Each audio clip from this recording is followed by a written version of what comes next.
non-Wuhan cases. But the listing of cases in cities, but the listing of cases by city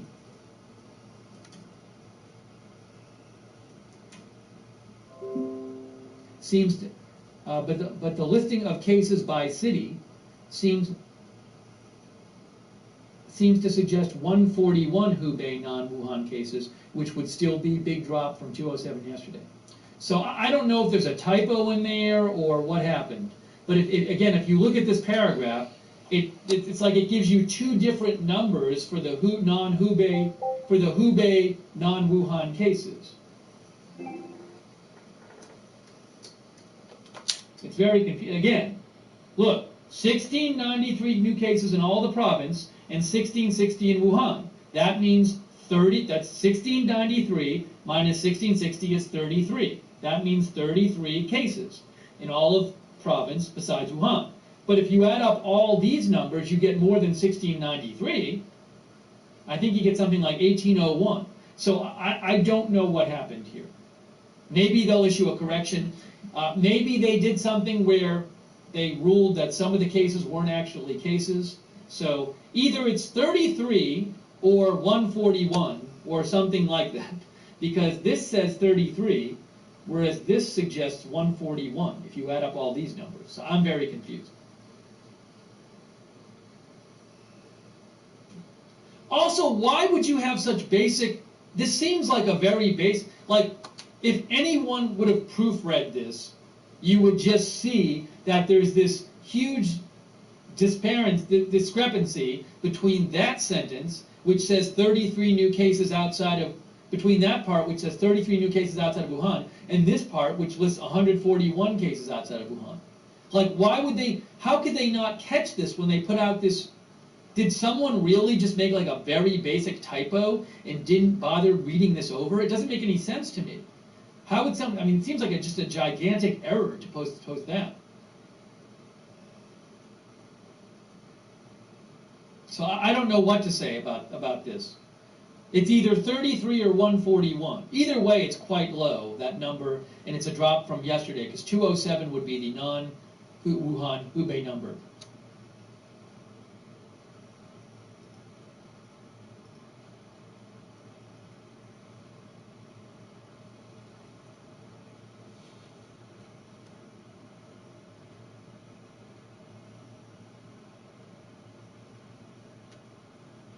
Well, so again, it's a drop, but I don't know if it's 33 or 141.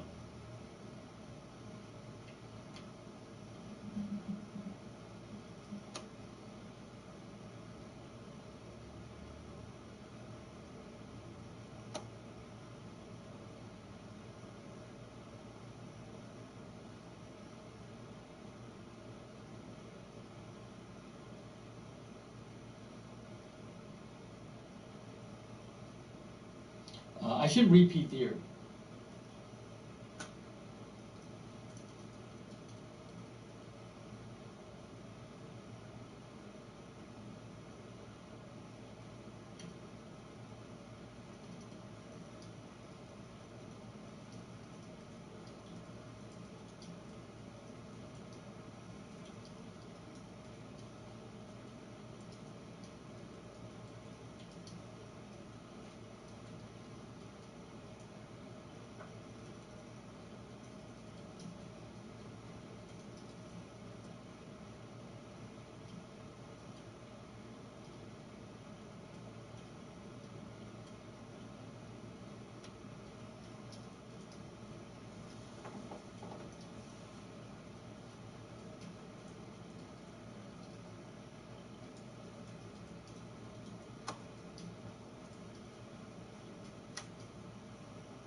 So I'm very confused. I'm just, it's confusing to me why they would put this out and have it be 33, it would suggest two different numbers for the number of cases. Also, this clearly, if you add up all these numbers, that doesn't add up to 1693. It's more than 1693. So why are they saying 1693? It's like no one could figure that out before they put out this press release, that 1660 plus these numbers is not 1693. So I don't know what's going on. The death number is wrong. 132, 116, 123, 128, 129, 130. Oh, look, you're right.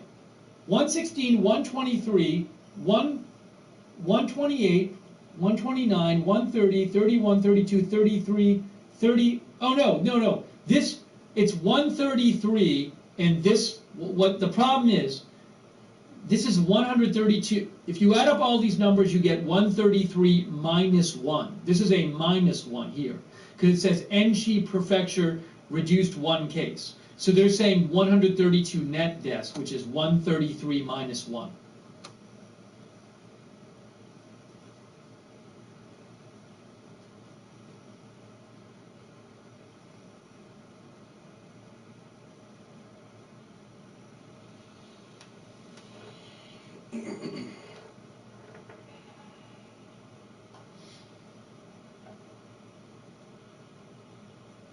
I gotta change the numbers. Anyways, look. Let me just change the numbers, first of all.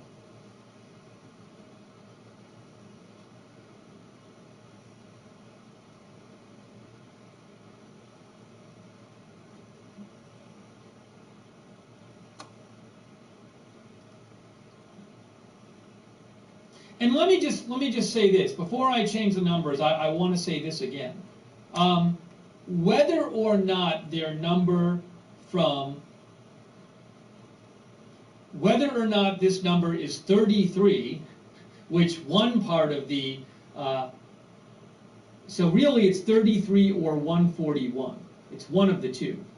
It says both things in the press release.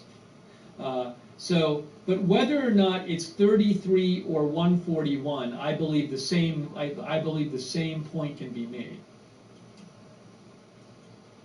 So it's 33 or 141. 33 or 141 is the latest number from Wuhan, and 79 in China outside Hubei. It's the same point. The point is they are saying basically it's under control outside of Wuhan. Same general point. And I'm sure this one, if it is 141 and not 33, I'm sure it's going to go down tomorrow, because it's gone down every day basically for the last 2 weeks. And I am pretty darn sure this 79 number is going to go down further when we get the next number in a little bit from, in about an hour, we should be getting the new number from the rest of China. Freaky Frida says, how does the typo happen the first time? Yeah, it doesn't. It certainly doesn't give you a lot of confidence in their numbers that they put this statement out today, and it's just there's just a glaring discrepancy. Whereas this says 1693, but this adds up to like 1800. So why is this not 1800 or something? It's so, and it's like it's too obvious an error to just be an accident. Like no one even proofreads this one time. It just doesn't make sense. Why would you put this out? Also, what else here?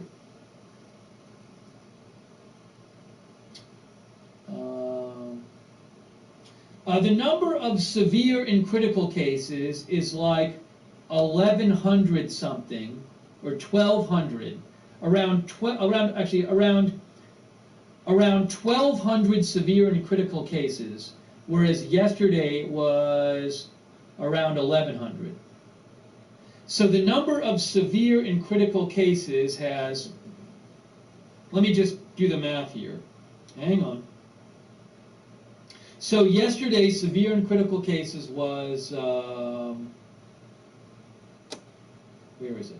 9117 plus 1853. 10970.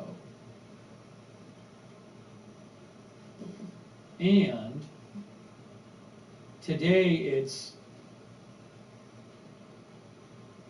9289 plus 1957. Oh, it's not even, it's actually, I'm sorry, it's not even up that much. The number of severe and critical cases went up by about 300. The official number of severe and critical cases went up by about 300. Suspected cases in Hubei province dropped from 4194 to 3462. 4194 to 3462.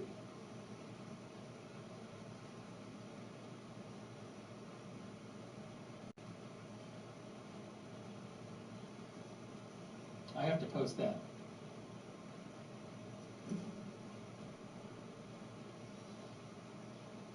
Hang on. Oops, sorry, I'm not going anywhere.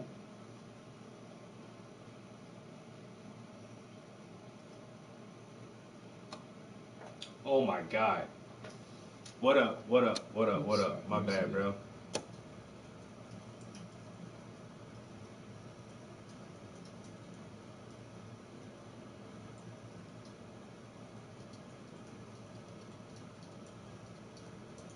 I'm good. I'm good. D-Smoke. Black Habits.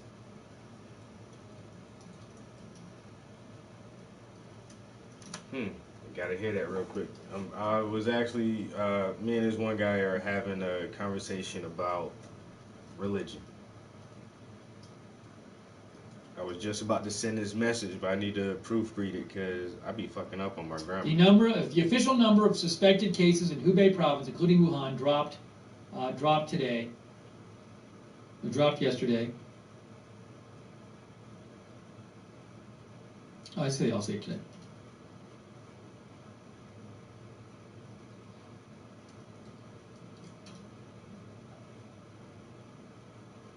The official number of suspected cases in Hubei province, including Wuhan, dropped yesterday from 4194 to 3462. Is that really happening? I have no idea.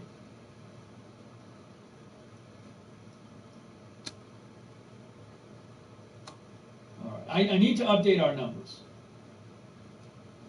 I need to update the numbers.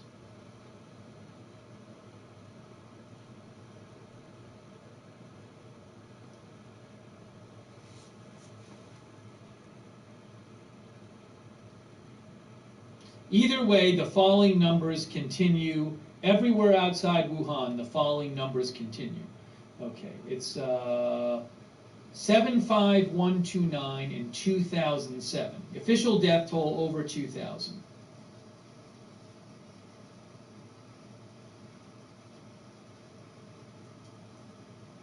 Oh, yeah. My cousin posted this. 2,000. So the song Hot Yo, my cousin posted this and on her page. And I listened to it and then I sent her. Okay, I was after I listened to that, I'll show you what I sent her to listen to. I'm like, okay, you trying to post some shit like that?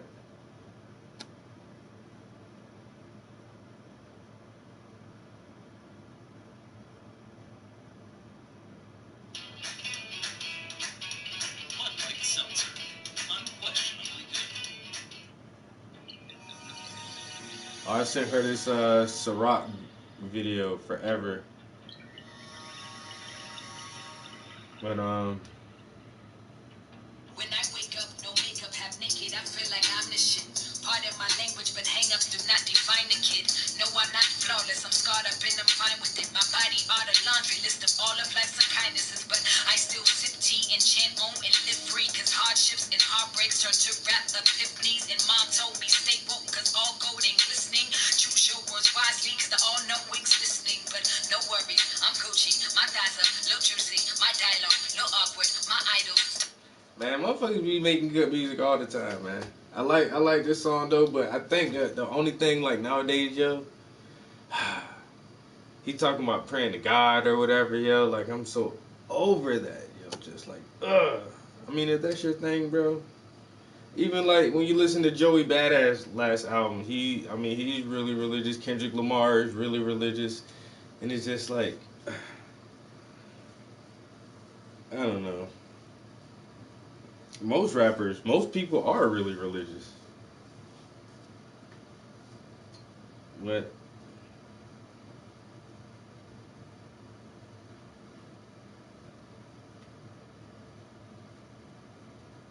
yeah, D Smoke. That was the first and only thing I've heard from him so far. Like I say, Black Habits. It's a good song. I mean, he ain't saying nothing new that we ain't heard. Everybody know what it is.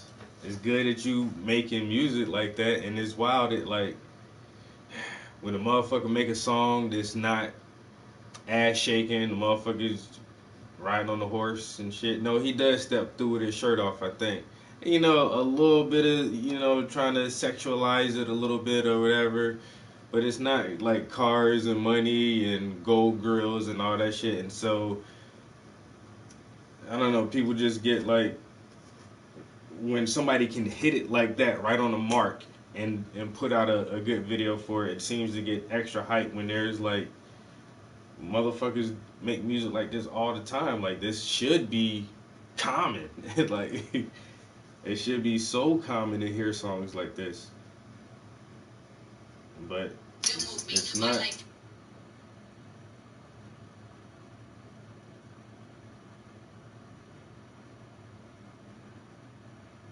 Rhythm and Flow. I didn't watch that one.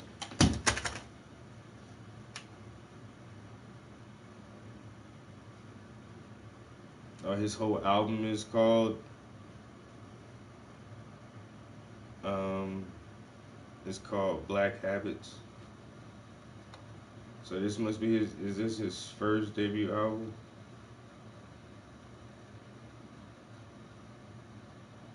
Okay, the Los Angeles Leakers 1 week ago.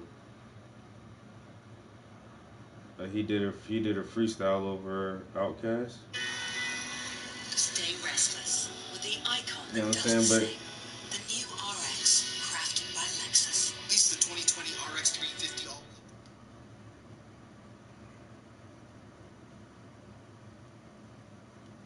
LA Lakers, just incredible sour milk. New studio. Wow. We about to get right to it tonight. New studio 2020. Yes, sir. Inglewood's in the building. Happy. Hey, man. D Smoke is here. Yeah. Who plays these mics? Said to be the hero. Come on, man. Okay. Come on, we gotta go crazy. Play that. Here we go. Listen. We can turn that up in my headphones too. Yeah. So I can hear that real good. Hey. Okay. What's that fuzz? Everybody move to the back of the buzz. You don't really bump and slump with us. Cause we the type of people make the club get drunk. Say, ah, ha, ha. Hush that fuzz. Everybody move to the back of the buzz. You don't wanna bump and slump with us. Cause we the type of people make the club get drunk. Like,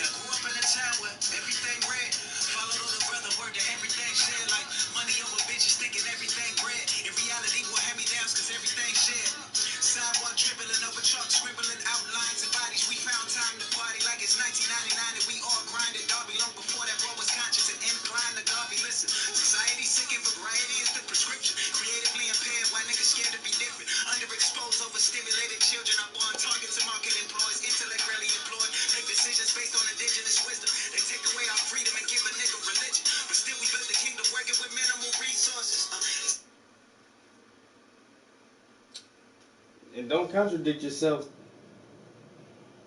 That's what I'm saying, man.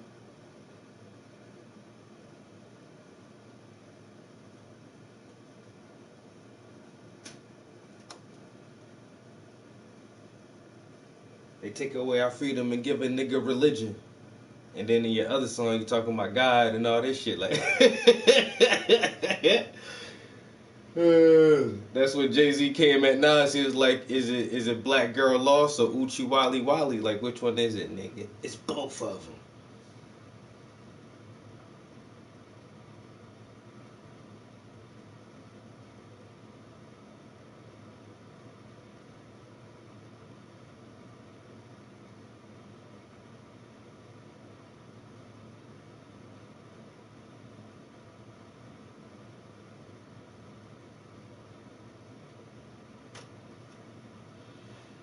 Yeah, LA Leakers, just incredible sour milk. Here we go. Listen, we can turn that up in my headphones too. Yep. LA Leakers. Yeah. Yeah.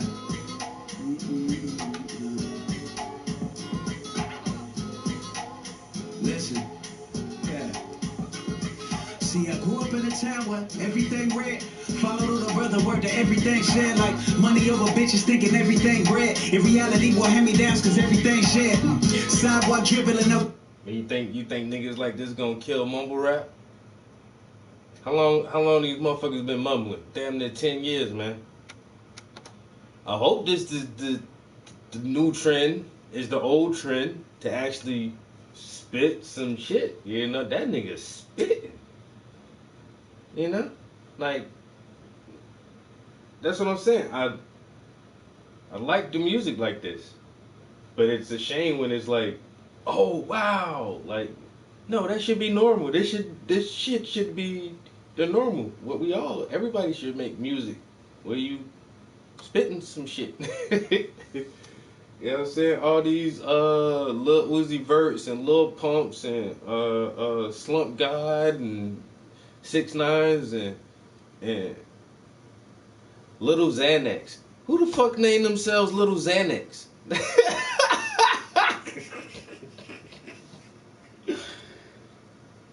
Oh man, it hurts sometimes, yo. Deaf to mumble rap, yo. You gotta spit some shit in 2020, nigga. Scribbling outlines of bodies, we found time to party like it's 1999 and we all grinded. Darby long before that world was conscious and inclined to Garvey. Listen, society sick and variety is the prescription. Creatively impaired, why niggas scared to be different? Underexposed, overstimulated children are born targets and market employees. Intellect rarely employed, make decisions based on indigenous wisdom. They take away our freedom and give a nigga religion. But still we built the kingdom working with minimal resources. And still we rip our colors like, fuck a mixtape, boy, this an album. A little bit more Huey than Malcolm. Yes. A little bit more Malcolm than Martin. But we ain't fucking with Condoleezza or Sharpton. I'ma release an album that probably incite a riot. Probably inspire kids to become a little fighter pilot. And that shit gon' slap so the masses go out and buy it. We got a fascist in office that's better than coughing. Cutting Medicare while the veterans coughing. Finding employment is like finding a Laker in Boston. You can remain dormant waiting for savior in office while I get up, get out and get something. Give myself reason to celebrate. And when the shit get bad, stay at peace and meditate. And when my family gather around, we can elevate. Shine in their face, hey, even though they can't stand it. Listen.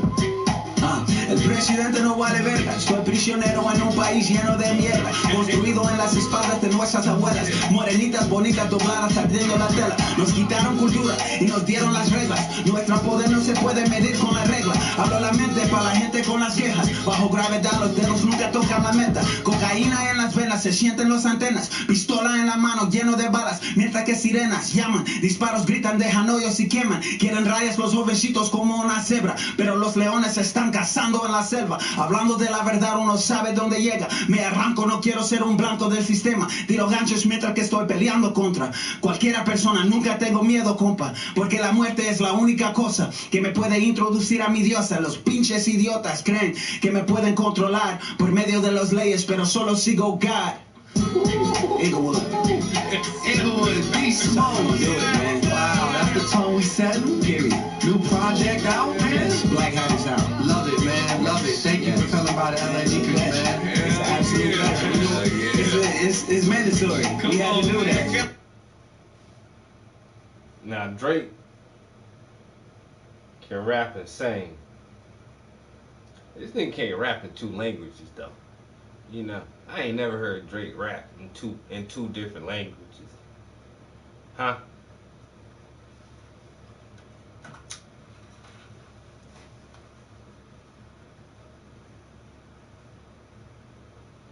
He said something about snuffing some media pussies. I caught a little bit of that shit. I can understand. I listen to that shit again. I'll pick up on some more of what the shit he was saying, talking about they selling the whitest coke or some shit. He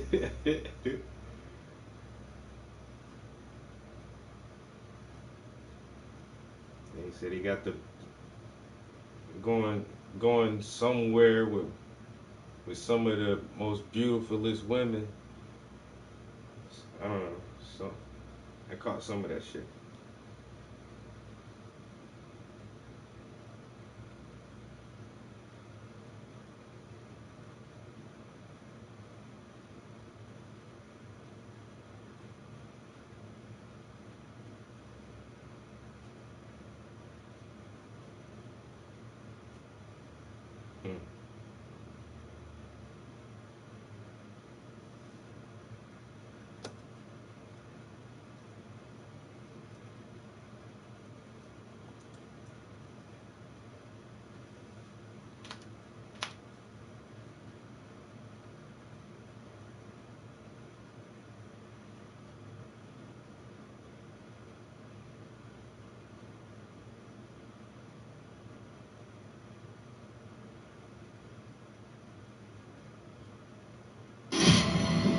My dream is to help people understand how the universe operates.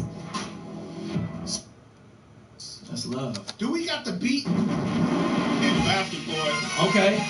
So me? Yeah. Look, your favorite rapper is full of shit. Hey, everything that he's ever said is from a script. Everything you were ever fed is from the lips of dudes who don't believe in the principles that you come to grip. So now let's modify that. Modernize rap to personify facts. Instead of a face tag, go study some face raps. Brad Jordan is more important than Spotify stats. Niggas faking they streams anyway. Buying numbers, the number you are, they can penetrate. And plant seeds, a man's deeds is worth more. Can't breathe, I stampede the church door. Can't see myself following false doctrine. I'm Ice Cube Q, but there's no style that I'm boxed in. I get offended when niggas say that I'm top 10. Bitch, you get assaulted behind bars when I rock hymns. ASAP 2020 rock him. To the common industry tendencies, I will not bend. I would not flinch for a second. Check the opticals. Either you're a bridge or an obstacle. You see, I can give it to you, but what you gonna do with it? We created a style that most of you mimic. I'm less Kurt Franklin, more Langston Hughes with it. New gimmicks, still refusing the use of your eugenics. Too timid to approach me in real life, so you hide behind your keyboards. Your career is a permanent detour. I distort the view of your accolades and rewards. Reassure is pure when I record.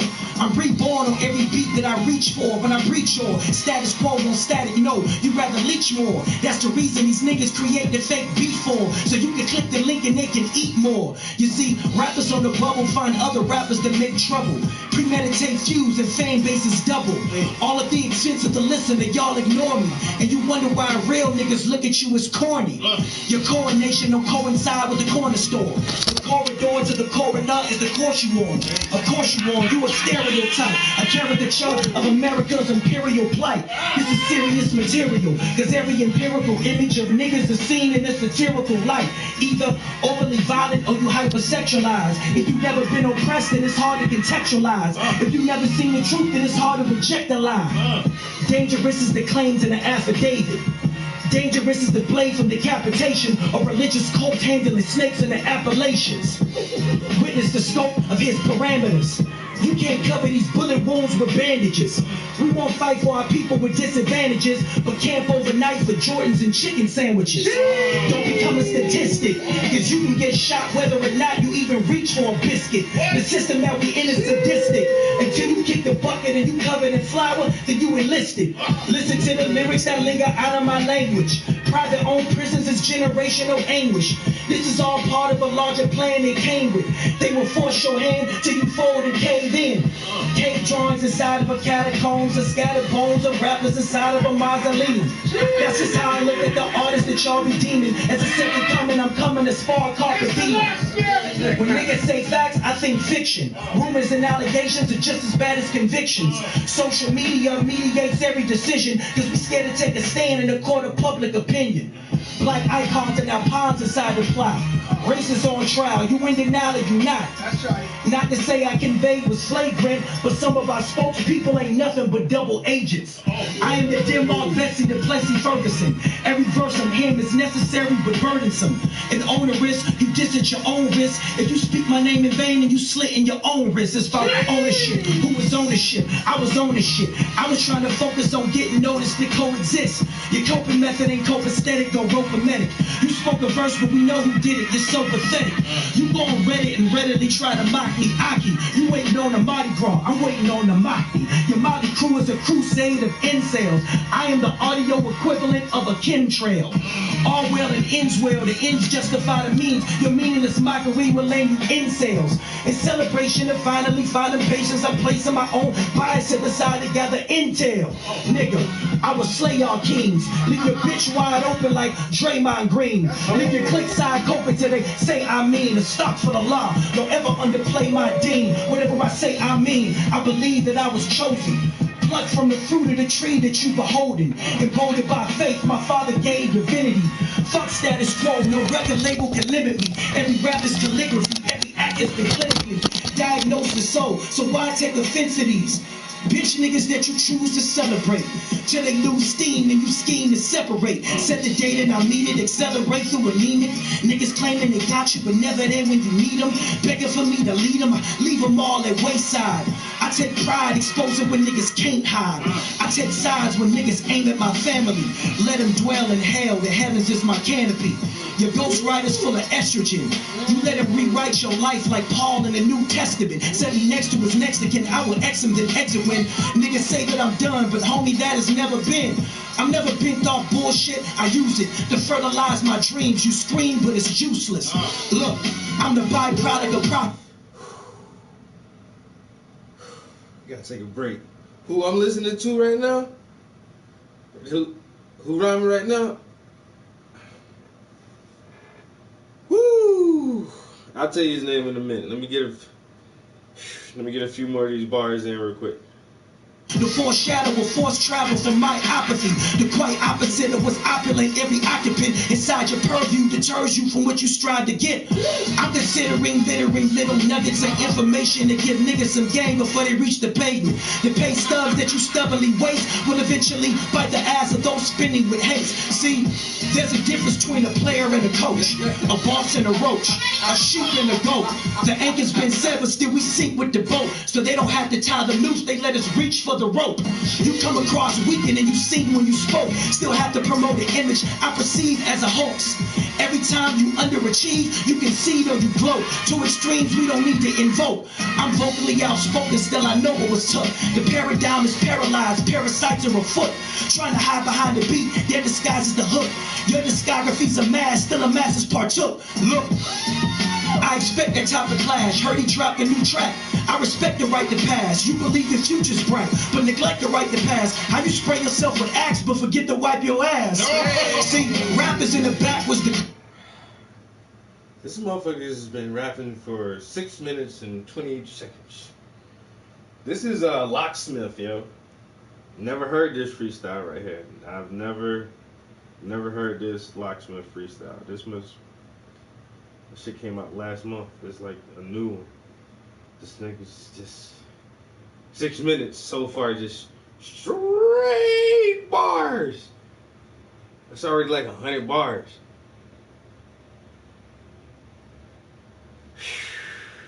Y'all want some more? You want to go some more?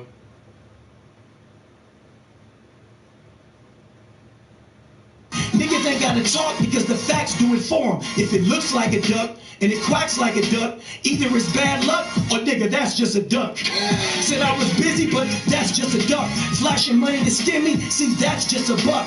Sky's the limit, no, the limit is the sky. They shooting if you comply, my nigga, that's just for us. We on the cusp to recover, something is closing in. We hear it over and over from investors. I wish I had bought Amazon or Netflix when they were first recommended by the Motley Fool. I'd be sitting on a... Yo. Shit. This dude raps so long, they had to play a commercial. That motherfucker rap until the next commercial break. First of all, wait a minute. we gotta get him down in Miami. First of all, and cook some beats up for him. Nah. We gotta get him to Miami, cook some beats up for him immediately. Let's do it. Like, Let's do it. immediately. Yo, hey, is the Family Ties album already finished? Shit, I think this shit is in the almanac or something like that. This nigga here got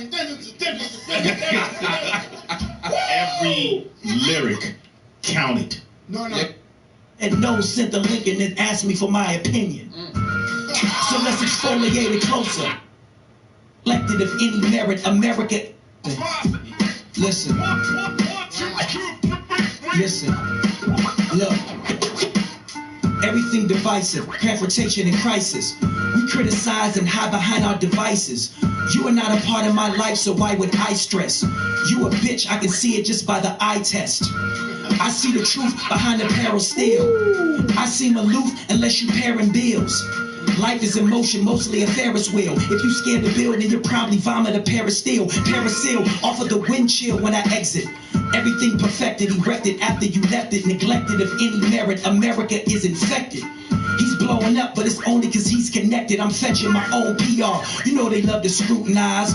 Got me hanging like Jesus when he was crucified. Really it was Judas, illusion inside a human's eyes. Humanized, homegrown terror is such a useful lie. You deny, but it's bright as day. The price you pay when you rap for apply to people that might decay. I can say that I'm honestly in the running of becoming something more than an artist over some drumming. I'm numbing my own appendages. Be wary of social media images. I seen rappers you know well would worship their coattails, damage their brand. Now they selling their verses at wholesale. Clearance rapper will grab you a life raft. Life has a funny way of highlighting what might pass. I asked one of my fans, do you even listen? He said no, sent the link and then asked me for my opinion. So let's exfoliate it closer. You know he ain't a soldier, I associate as doper. Labels are like lobster poachers. They find niggas in the trap, watch them snap, then appropriate the culture. Leave us buried behind cameras. Parallel to libraries in Alexandria. A rock in the 60s, got us pissing in Dixies. Eating out of closets, where the fuck is the logic? Explosively, I was exposed to a superimposed post-reality coaxed fallacy. I couldn't think sane. Uncrumble my past raps and see the face of Christ in the ink stains. The shroud of Turin occurring in Crescent Park. Rich city apostle, my gospel etched in bark.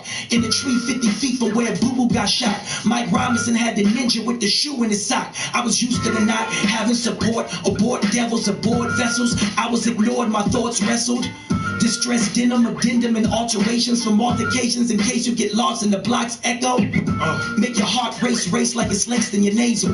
Was in a dark space, wait, but I'm anxious and hasteful. Labeled as argumentative. All cynics get flawed with the taste you must embrace when you face an Azazel. Amazing grace, my country has two faces. Blacks get more time for equal or less cases. Case in point, in case you encase in a raceless shell. Conversations are baseless if you base the raise in a sale. Seldom seen, but seldomly satisfied. Every stat aside, I sat inside and sat inside. Saturated and sabotaged, every rap's a barrage. A lackluster cluster of busters you pass as gods. Stop it!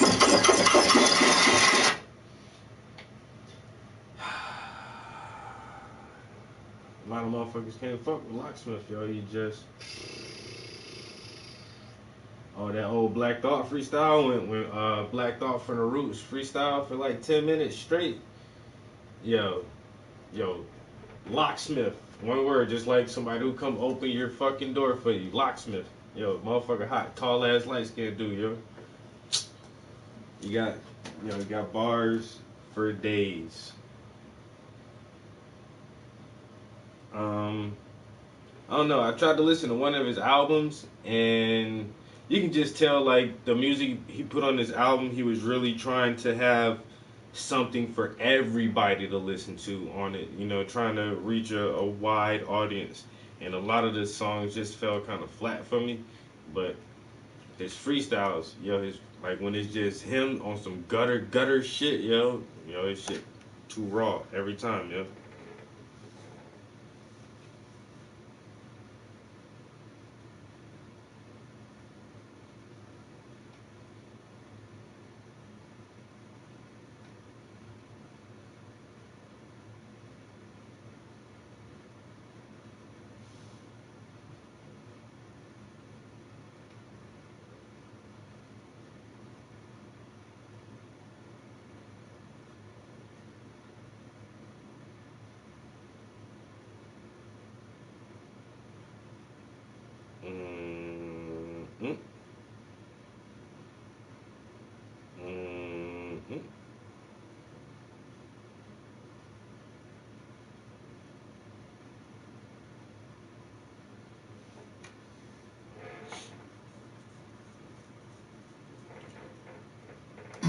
Finder.com is a work OS designed to manage any 1, 2, 3, 4, 5, 6, 7. project your workflow with ease. The flexibility of the platform.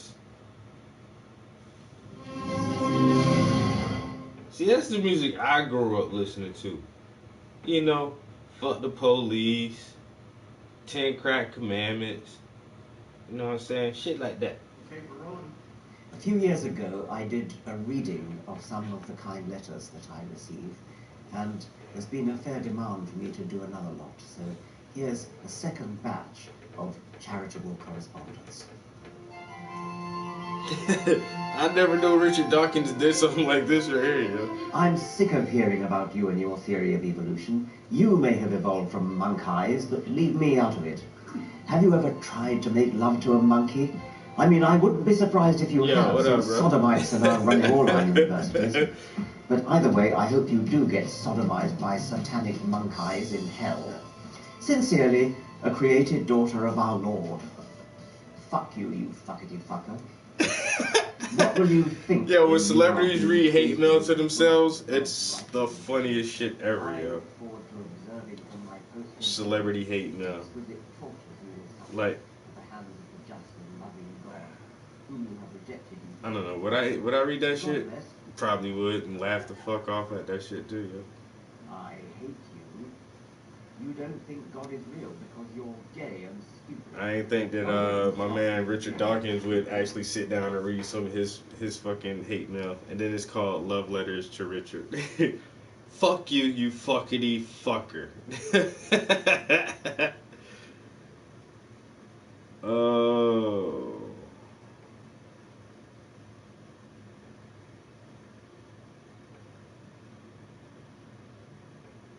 Okay, this should be a interesting one right here. So one of the callers on here, the clip says ancient aliens. Hope they start talking about the If there really is even a slight chance of me ever getting home, I will find it here. Oh, I actually watched the boys stream this right here. The Metro Exodus. They had a DLC pack called Sam's Story. I almost got that Metro game too, but I was like, nah. But then I don't know. Last night I was just watching some bunch of streamers and shit, and then how I got to that shit, I don't know how I got to it, but anyway, started watching the boy play Metro Exodus, the DLC. That shit was looking good as shit though. Still thinking I might get that, but really, man, I'm just waiting for Cyberpunk 2077. That's what it is. And The Last of Us Part 2. And once again, yo, the fucked up thing about it is they're putting those. You know what? You know what? You know what?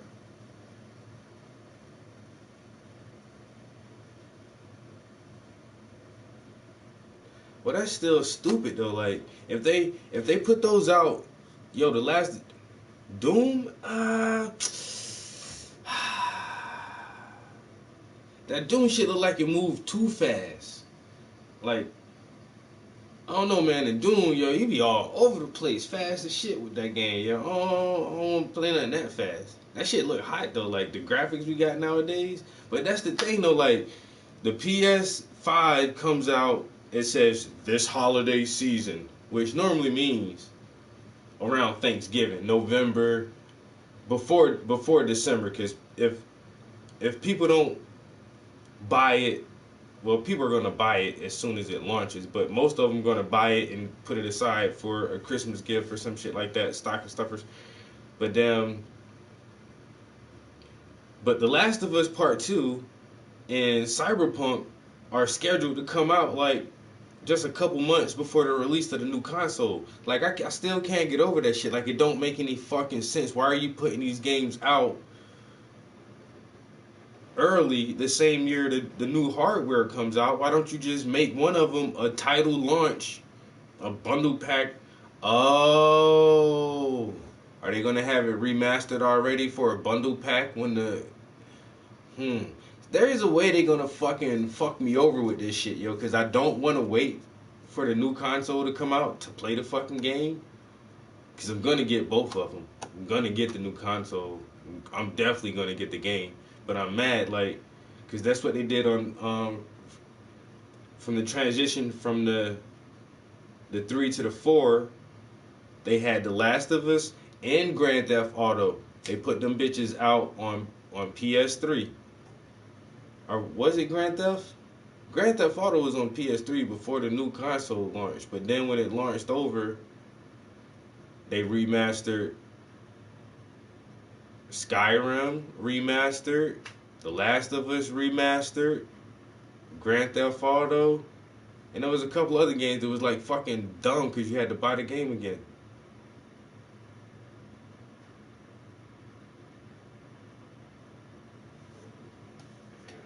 Yeah, you know that's what they're gonna do, bro. I bet. And just but like 2 months, like I think well,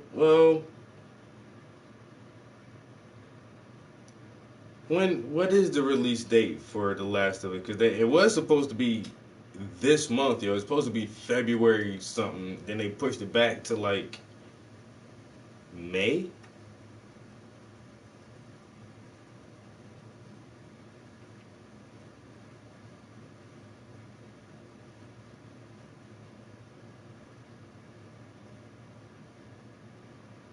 Release date, May 2020.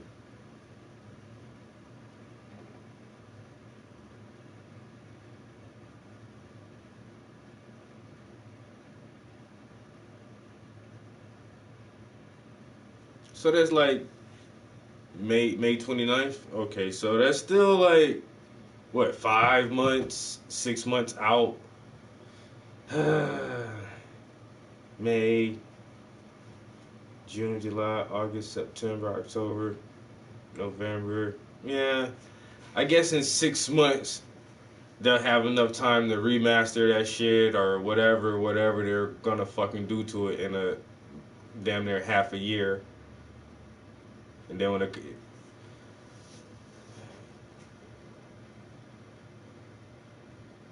4 months, bam. You want another copy? You want to play this shit on a new console, right? But that's the thing too that I'm thinking. They're saying that the 5 is going to be backwards compatible. So will that extra layer of sound and graphic quality already be built into the disc or into the finalized version that will play on the PS4, but will also play at a better quality level on the PS5 if they figure out some way to do that shit. But I think I did read something about it's gonna be. They say it may be backwards compatible all the way up to PS3, yo.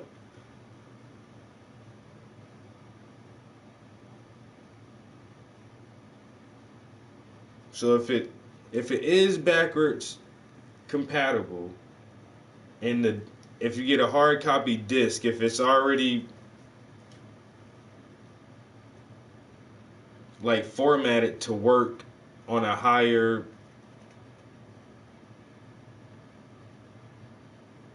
yeah, that's what I'm saying. If they can already have all the graphics and everything imprinted with the first game, and just have the hardware actually bring that extra shit out.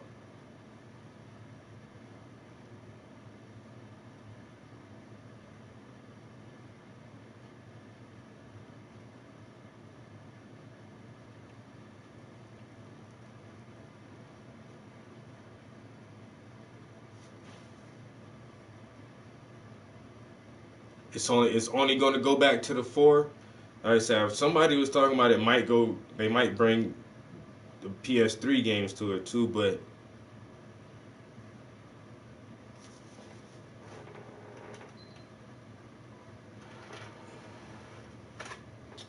oh, that ain't even no game in there.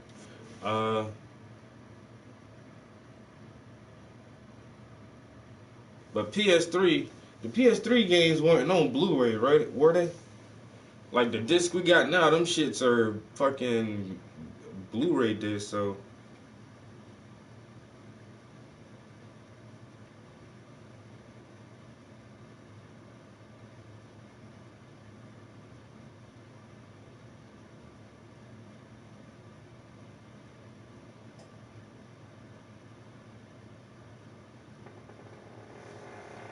The PS5 will support backwards compatibility with seemingly all PS4 games due to being based on the same architecture. At first, some games may be released on both systems for the 4 and the 5 at the same time.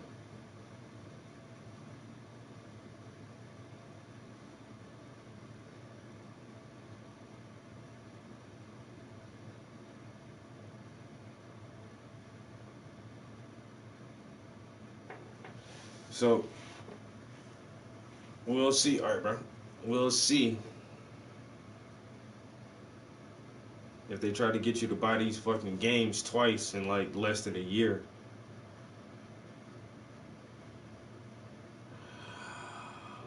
Ooh. Well,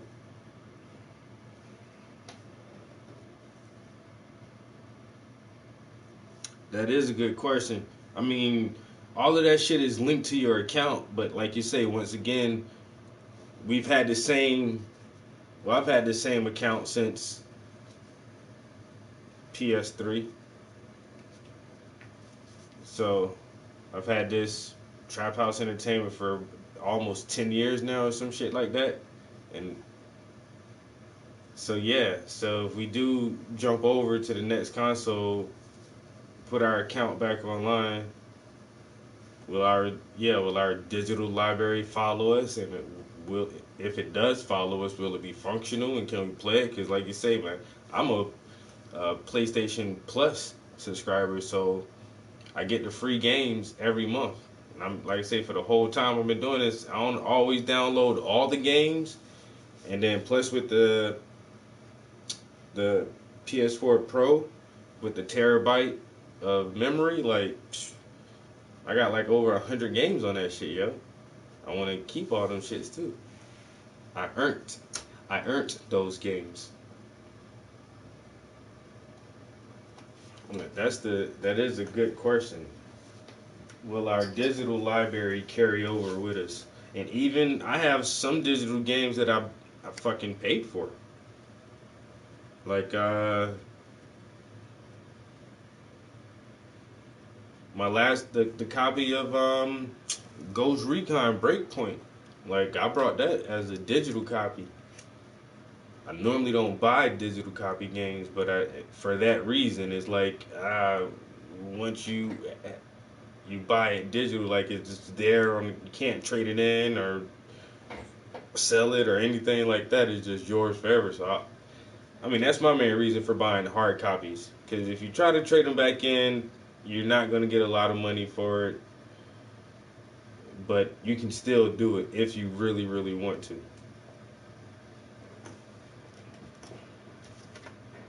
Now, yeah, thinking about switching over to the new console, like you say, I hope you don't lose our fucking library over that shit.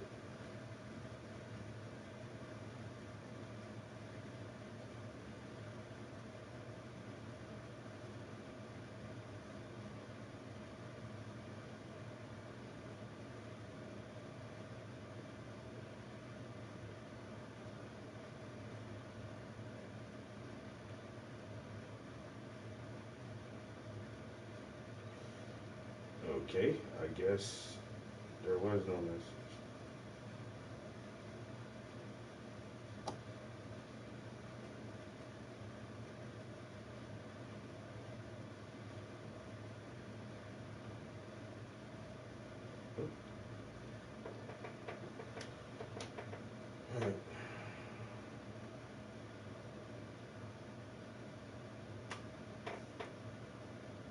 Campbell, what's up, bro?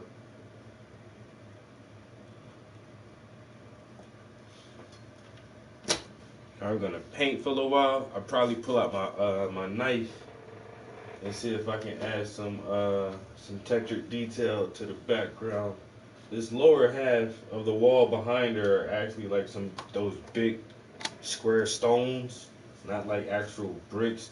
So they're a little bit more textured. See if I can fuck around with that for a little minute.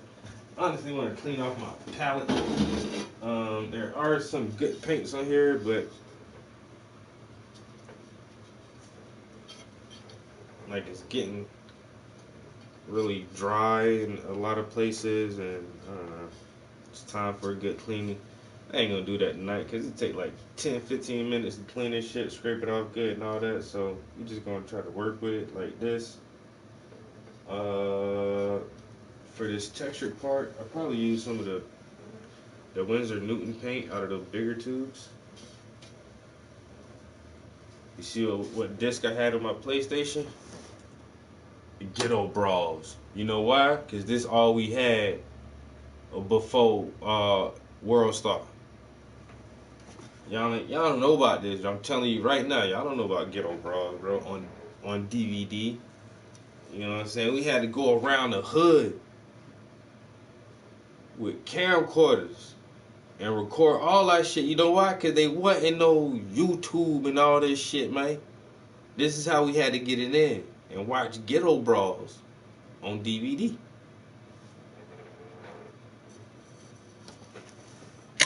Part 1, 2, and 3. And then we had Hood to Hood. Y'all don't remember that. Y'all don't remember Hood to Hood. Motherfuckers travel to, I don't give a fuck what rough city you can name. Name a rough city. And then try to find the roughest hood in that city. That's where these motherfuckers go. And they just ask people, yo, what it's like living in this rough ass hood, yo? Like, yo, man, shit be crazy. Pop, pop, pop. Oh, see, that was a drive-by just now, homie. Yeah, over here selling this heroin. It's like, damn, y'all live gangster. Y'all don't remember that. Y'all don't remember Hood to Hood.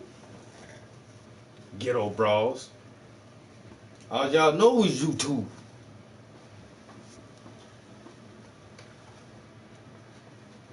You ain't never seen Faces of Death. Ooh, some real documentary shit.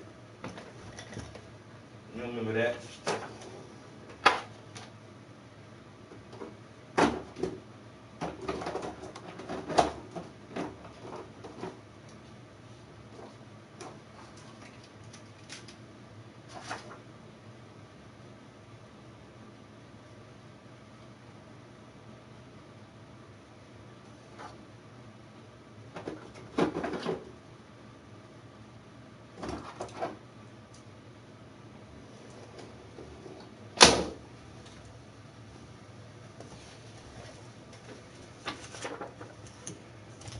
Y'all don't remember bum fights?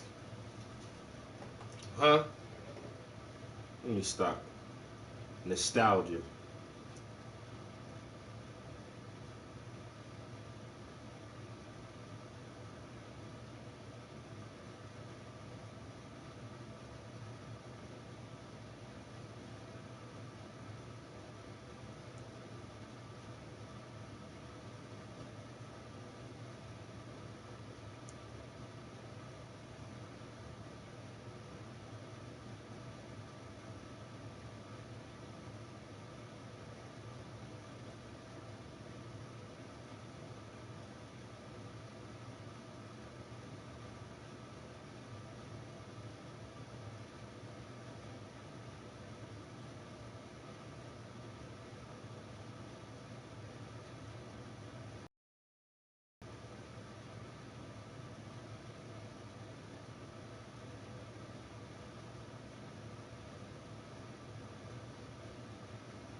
See, this part 2, yo.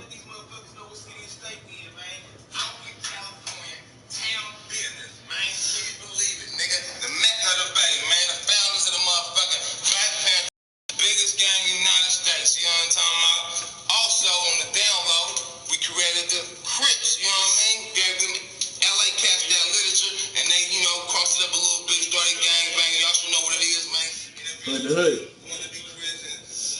I think these niggas got shot at.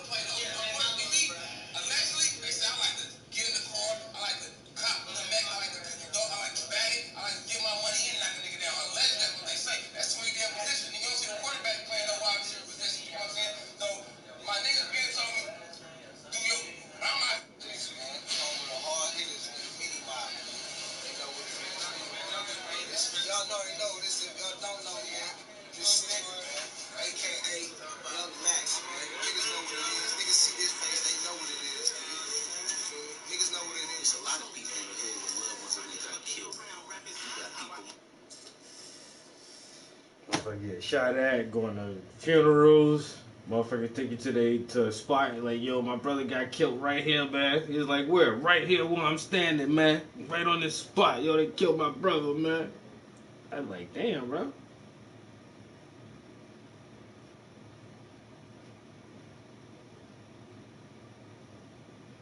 Just because it's called the living room doesn't mean you actually have to live there. Really?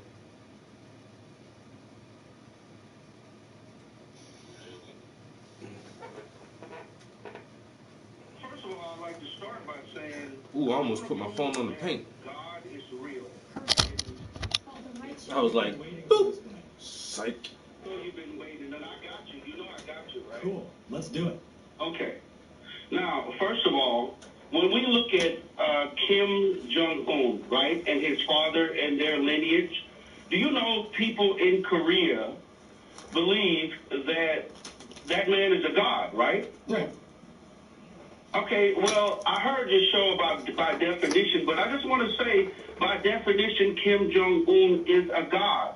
So I've heard you, and on some of your other shows, you've proved beyond a shadow of a doubt that you guys believe that we're not the only thing here on Earth. We believe that there's other existence of other beings outside of our solar system. Hasatan, Do you agree?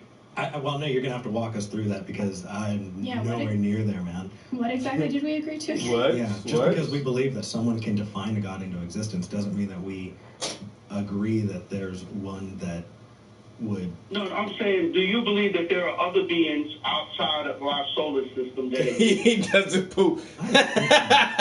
Statistically, What the fuck? Understand that it's likely. Beings is a weird word for it. Don't poop. like alien life that they're Yeah, intelligent beings outside of Earth. Do you agree? I think there's a likelihood to it.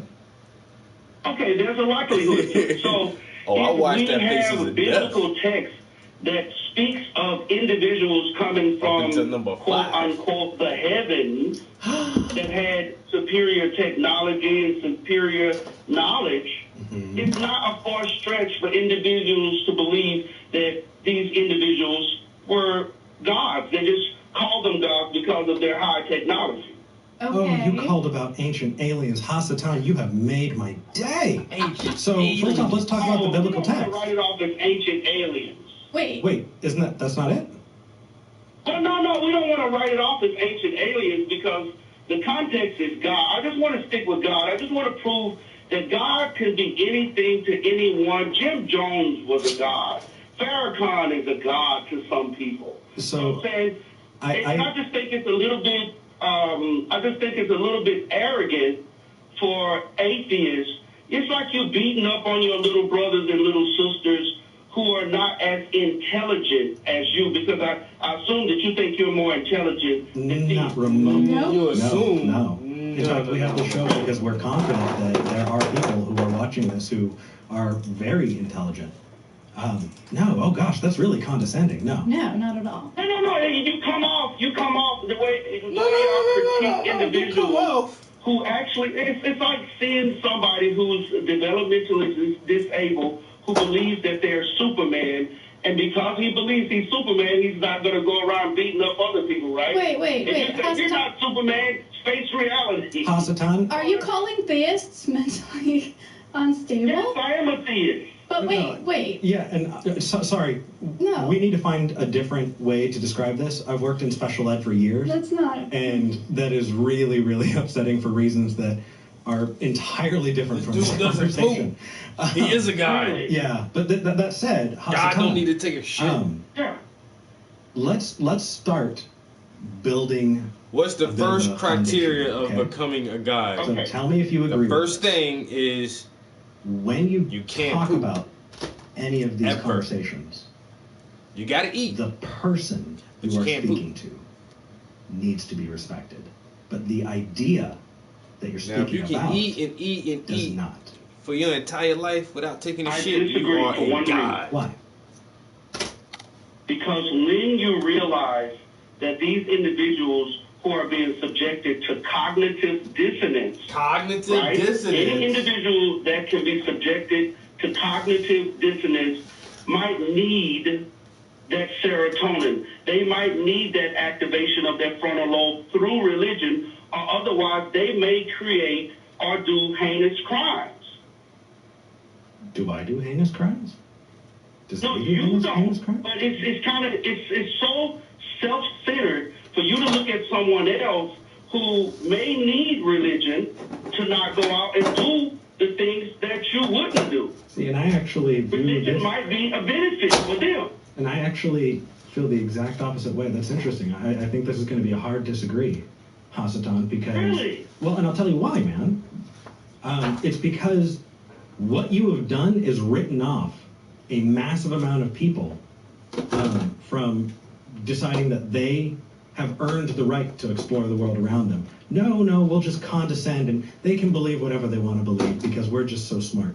That's incredibly condescending and toxic. It's something that I would not advise anyone to do. And as a believer, I want to give you more credit.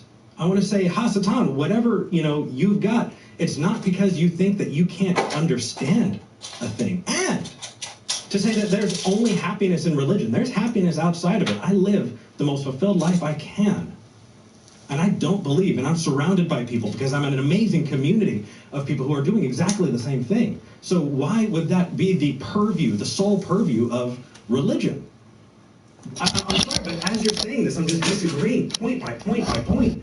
Because I think that we should have a conversation. Disagreeing doesn't mean that you have a valid point, because what I just asked you earlier is it a fact that if the person was developmentally disabled, would you sit there and argue with the individual about them not being Superman? You would not argue with them being Superman, and I'm saying with your level of intelligence now, which you guys should upstep it a little bit more, you shouldn't be arguing with people who believe in God. It's crazy. No. You don't believe in God. That's good for you. You meet them where they're at. Somebody who's less intelligent than you. I believed in God. Eric did too. And there are tons of intelligent people who believe in God. Right. It has nothing to do with intelligence. Okay, what about this? Let's change this up for a second. Do we agree? I'm still wondering how ancient aliens fit into all of this. Oh my God! Yeah, no. Can we go back? Let's pull that pin. Yeah. Do you want to go back to the ancient aliens? Oh yes. Yes. Okay, I didn't say the word ancient aliens. You did, but what I was trying to make a point is we all agree that there's a possibility that there are individuals or entities of high intelligence or of intelligence that live outside of the earth. And it's childish for us to think that we're the only thing in our solar system that have intelligence. We all agreed. I've heard your boss, I can't remember the guy's name, but the leader of your show, he said that 1,000,000 times. These guys can...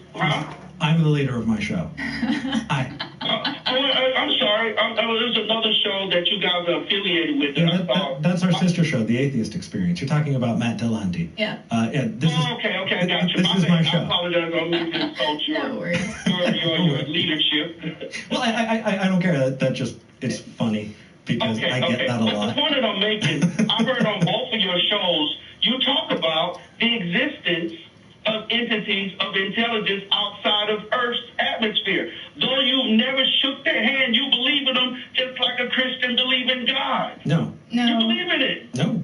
No. I believe in the possibility. I've been talking over. Go ahead. Okay. So First, I just want to point out that you've consistently gotten closer and closer to Earth as you're talking about this. First, it was outside of our solar system, and then it was our solar system, and now it's beyond Earth's atmosphere. So those are three completely different things. So. Oh wow, we want to be. That's semantics. That's potato. Come on. No, it ain't. Not, No, the because fuck I it don't ain't. believe in intelligent beings just outside of Earth's atmosphere. That has been proven not to be the case. But you believe outside of Earth's solar system? No. I think that there is a likelihood that there are other forms of life out there on other planets that can support said life. I don't know what form they take. They might be intelligent. It might be more of a bacteria situation, depending on where evolution takes them. But the point there is that all that is us acknowledging that natural causes that happened here on Earth could potentially happen elsewhere. There's nothing supernatural about talking about aliens. Wow. So let's just talk about aliens because aliens could be gods. No. Well, actually, if you define them that way, I just don't find that as a useful definition. Okay, so it's a matter of definition. Yeah, because if you gave a absolutely pointless, useless definition, right? If I held up my coffee mug, I think I used that as an example before, or I bring up the Book of Eric, right? And I say, well, I'm complicating this more than I need. Okay, so yeah, go ahead. No, look, you can define God however you want. Whether or not I believe in your definition of what God is remains to be seen. Yeah. So why don't we start? Okay. Why don't we do that instead of assuming that you think we know what your definition of God is and we think that we know what yours is? Tell me what your definition of God is, and I will tell you whether or not I believe in it. Okay. So what's your definition? My definition of God is when an individual has a high reverence for an individual outside of any reference, any individual that you have a high reference for outside of yourself. And even to the point where your reverence for this individual produces serotonin in your frontal lobe. And I mean, that's what usually gets you addicted to the individual. See, religion in itself, the serotonin, this is why people are able to get off drugs. This is why people are able to stop their sexual acts, because they give up one drug and they get a new drug called religion. So I'm saying, is it so bad that a person leave heroin or leave prostitution or leave gang violence alone and they get into the church and believe in God and they replace heroin and crack with serotonin? Wait, where did the definition of God go? I'm very confused. It's in the same context. When you believe in God, which is something that will cause you to produce serotonin in your frontal lobe, when you believe in God, nigga, you still ain't saying what God is. A better person. Okay, so God is something that produces serotonin in our frontal lobe. That is correct. That is what you consider to be God. The greatest point of God, on the most scientific level, yeah, we're talking about a more biological level, yeah. Really have medication that is God. No. Well, there you go, and this is why some people are addicted to drugs and addicted to no, it's because I'm medication. No, it's because I'm clinical depression. You get that same thing from a preacher. Fuck that. No. Whoa. You get the same thing from a good Christian song. No, you could not. Good too. Really? Could I go in and regrow a limb? Could you go? You can't do that with a pill. No. But you're saying that you can fix something that requires medication. So if I have somebody who has diabetes, could they just walk into any church and get that serotonin and all of a sudden not have to take their insulin? Serotonin does not fix diabetes. Exactly. And in the same way, you should not be advocating that people should, instead of getting their medications, go to a church. That is incredibly dangerous and leads to incredibly dangerous results. I'm not advocating that. I'm just saying if a person is... You misunderstood me, and I don't want to be misunderstood. We're talking about the difference between a person who wants to commit suicide. That person can be put on medication, and then the same person can go to church, and we've actually seen it when somebody go to church and they don't commit suicide because they have an overwhelming spiritual experience. I believe this is the most condescending conversation I've had across many levels. Really? Really? Hasatan, please go back and listen to this conversation, because what you've done is found reasons to dismiss people and the trials that they've gone through, the incredible amount of pain and growth that people work through to make their lives better. To sum them up in that way, I think entirely dismisses the human that did it. And I think that is really sad. Yes, absolutely. But Hasatan? So could you actually answer me one question? Is why is it that most atheists, this is a fact, most atheists are suicidal? What? Get that information, Hasatan. Most atheists, Is it when you because I don't talk believe about in depression? God, you don't believe in the hell, and you don't believe in that stuff. You don't believe whether you, if you want to die, you want to die. I've talked to a lot of atheists that say, hey, man, we don't give a fuck. You know, we want to die. I mean, excuse my French. I apologize about that. I said fuck about 2 minutes ago. Crap, whether you live or die, you want to, most atheists are suicidal. Or if you think that the difference, if there is no difference between being suicidal and not caring about what happens after death, then you do not have friends who struggle with that and are not qualified to speak about it. Oh, well, that's the problem then. I've had friends who claim to be atheists, a lot of them, and they don't care about what happens after they die. Yeah, that's different than being suicidal. Different. That's a different thing entirely. It's different, but at the same time, they say, hey, if I'm in the hospital and I get this incident happen to me, pull the plug on me, don't fight for me and stuff like that. I want out of here. That's still not suicidal. What the? That person may not want to suffer. And if they are facing a life of suffering, they're saying, you know what, I'm cool. No worries. Let me go. Out of all the conversation, you got me on the suicidal thing. That's about it, though. Well, I hope that you can go back and listen in, and I know that we're going to do the same. Yep. Check it out, and definitely in your day-to-day life, please do not make medical claims unless you, are educated in that, or are a doctor, or can point people to a resource that, because it can be really damaging. Before I go, could you please tell me what medical claim that I made, just so I can understand? So you talked about people being able to go into a church and have their depression cured. No. People being able to go into church and have their depression dealt with therapeutically. It's a case-by-case basis where you go in on a regular basis and you get weekly injections of serotonin from the church choir singing, from them talking about God and all of that good stuff. It makes you feel better. And pretty much that helps. Couldn't you get that from stamp collecting or any other hobby that somebody really likes that people build communities around? Not as profound as music and what it does to the soul, and not as profound as what a preacher yelling at you about condemnation and all that stuff. Yelling at you about condemnation. With a pill. And I'm saying that's just as dangerous because it's been proven a lot of people get on the pill becomes more suicidal.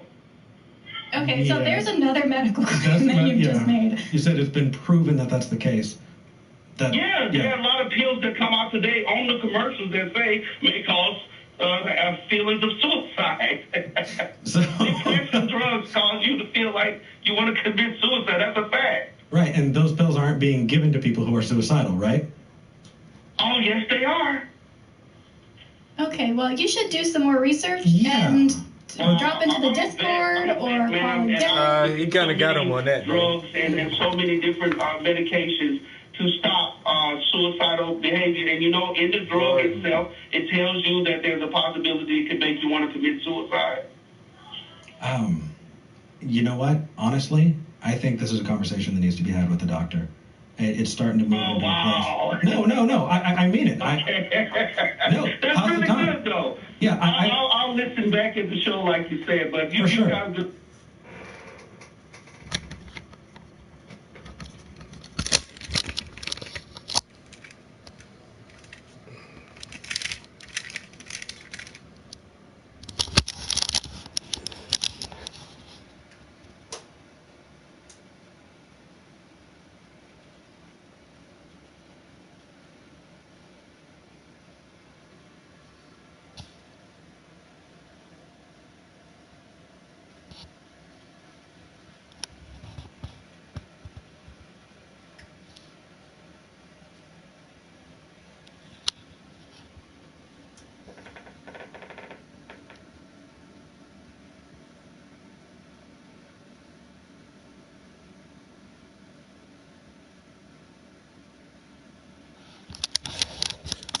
Yep, I paint myself a lot.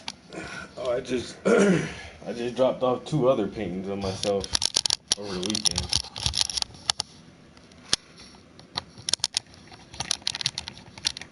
They're gonna be on display at a gallery.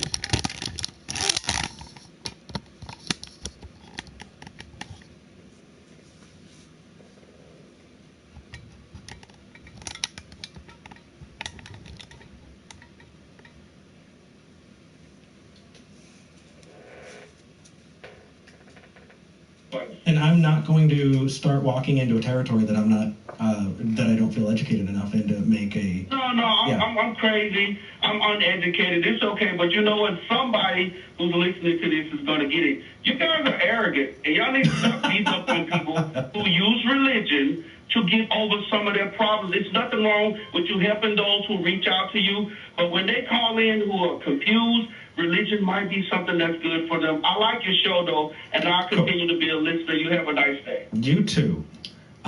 And I agree that it is very arrogant to write off people who are using religion because it feels good. I absolutely agree that that is a very arrogant action to take. I got whiplash. I'm sorry. And the alien thing still just kind of that's gonna be on my mind for the rest of the day now. I was really hoping that we'd get like some nice Xenu type stuff, or maybe someday.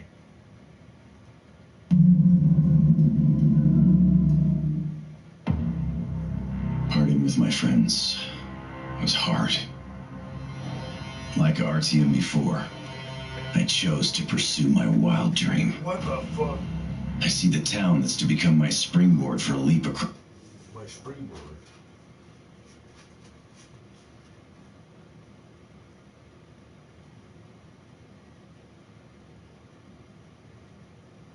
Talk to Fred in Florida.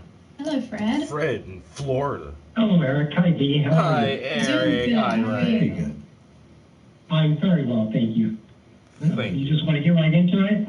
You want to hop right into this shit, Before bro? we get right into it, I wanted to tell you I appreciate you calling. We've been having more atheists and less theist callers, and I'm really happy that you called in. So before we hop right in, I want to say we just opened up a line with that last call. So if somebody wants to call in as a religious caller, those are the best conversations to learn more about religion and epistemology and other views. So you can call 512-686-0279. Fred, thank you for waiting, man. What did you want to talk about? Oh, you're welcome. You know, I tried to call you last week, but I had problems with my phone. You know, you might have thought I hung up, but so I didn't hang up on you. I just, I was having phone problems. But, I just wanted over, thousands of, there's been thousands and thousands of believers over hundreds of years, that testify that they know God. I guess I'm wondering how can you just, write off all those testimonies and say that none of these people actually do know God? Sure. I mean, I think it deserves, consideration. Because thousands and thousands of people over hundreds and hundreds of years have claimed to know many gods. Thor, Odin, Zeus, Athena, motherfucking Isis, Horus, Baphomet, Baal. Like, how many more? Like, there's thousands of gods that people have seriously, honestly, wholeheartedly believed in. Thousands and thousands of people for hundreds of years. So what? Yours is one of the last ones that are hanging on. Mostly due to fear and propaganda. And fear from propaganda. Fear produced by propaganda. We have a historicity of the book. We can really study this thing, and it's just a story. Just like Homer's Odyssey is just a fucking story. Bruh. It's not real. Hundreds and thousands of people. You know what, man? You know what? motherfuckers still celebrate Santa Claus and all this shit too, man. You know what I'm saying? We know that shit ain't real though. All y'all Christians like little kids, still trying to believe the fairy tale. Wake up. It ain't real, man. Hundreds and hundreds of people for thousands of years. How can you explain that? You know, like there's only been one God ever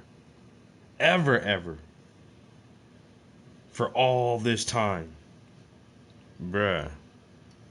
You just got your translation of the Bible a couple hundred years ago. That shit was motherfucking Hebrew, Aramaic, Latin, Greek, Roman, all the way before that shit got to you, man.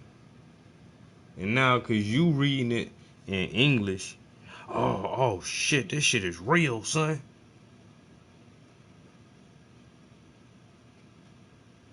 You don't know what been clipped out, added on, subtracted, multiplied, exaggerated, expounded upon. What is a straight allegory, analogy, a symbolism, goddamn paganism. You don't know, and don't care to know. That's the part that always gets me. These motherfuckers don't care to know the real history. Yo, like, let's study this shit. Okay, because I was at that point in my life, and I was like, man, is it is or is it ain't?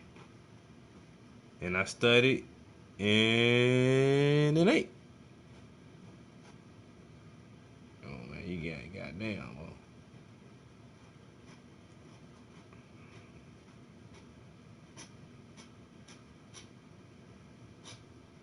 And Jesus is just like Santa Claus, yo. Santa Claus was based on a real person, Saint Nicholas or whatever. What's his name? Christopher Kringle, or Saint Nicholas? Which one is it, man? Santa Claus, or whoever the fuck he was. He was apparently based on some real guy who did some dumb shit a long time ago, and motherfucker just made stories about him, and then it got, exaggerated that, he had reindeer that can fly, and not just in his little city would he give gifts, but he actually flew around the entire world with a sack that was a bottomless sack full of toys that were made by elves. And that's probably what Jesus was. Jesus was probably some woodworker. This motherfucker probably built the first chair that made you sit up high instead of sitting all low and shit. People like, oh my God, this motherfucker amazing.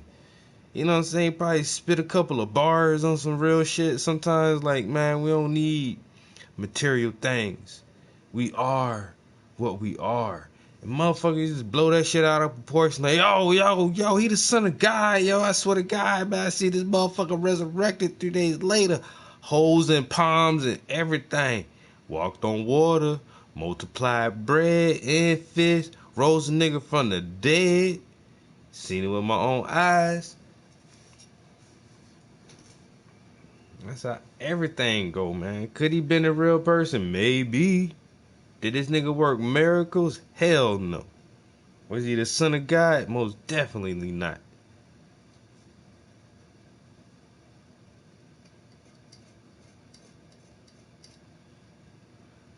Well, how can you explain people still believe in this thing? Y'all motherfuckers dumb as... I ain't gonna say y'all dumb as fuck, but hey, you taught that shit at birth, because that's what your parents still believe in. Hey, man, you don't know no better. I ain't gonna call you dumb. I'm just saying you ignorant to the facts. But now we live in the digital age where, honestly, you don't have to ask a person a question. Nothing.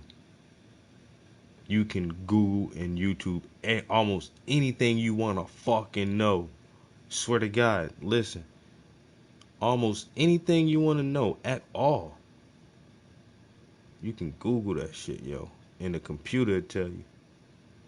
You ain't gotta listen to me.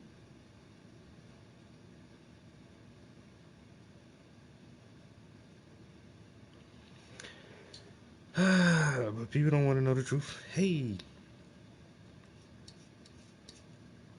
Ignorance is bliss. Okay, I'll let you live like that, buddy. That's how you like it. This motherfucker say he love his ignorance. Ignorance is bliss.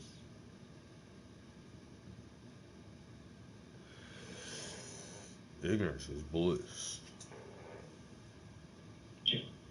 Absolutely. So let's kind of break it down into some bite-sized chunks, right? Would you agree that there are some testimonies that you would not find convincing? Yeah, of course. Okay. How do you determine the difference between a testimony that's convincing and a testimony that's not convincing? Yeah, that's a good question. You know, I mean, for me, the way that I would that I do it, you know, the Bible makes claims, you know, that like you're going to have the power of the Holy Spirit, and that you have power to overcome sin in your life. So I'd say, you know, when you get a testimony of someone knowing God, and you see that that power in their life, and you see their life changing, that's evidence that that it's a true conversion. Well, I have a question for you then. So just one? Actually, yeah. On this one, it's kind of because I want to know how you're processing this, Fred. If I'm putting myself in your shoes and I'm going, okay, I'm investigating these testimonies, right? And this testimony, I think, leads to what I already believe in.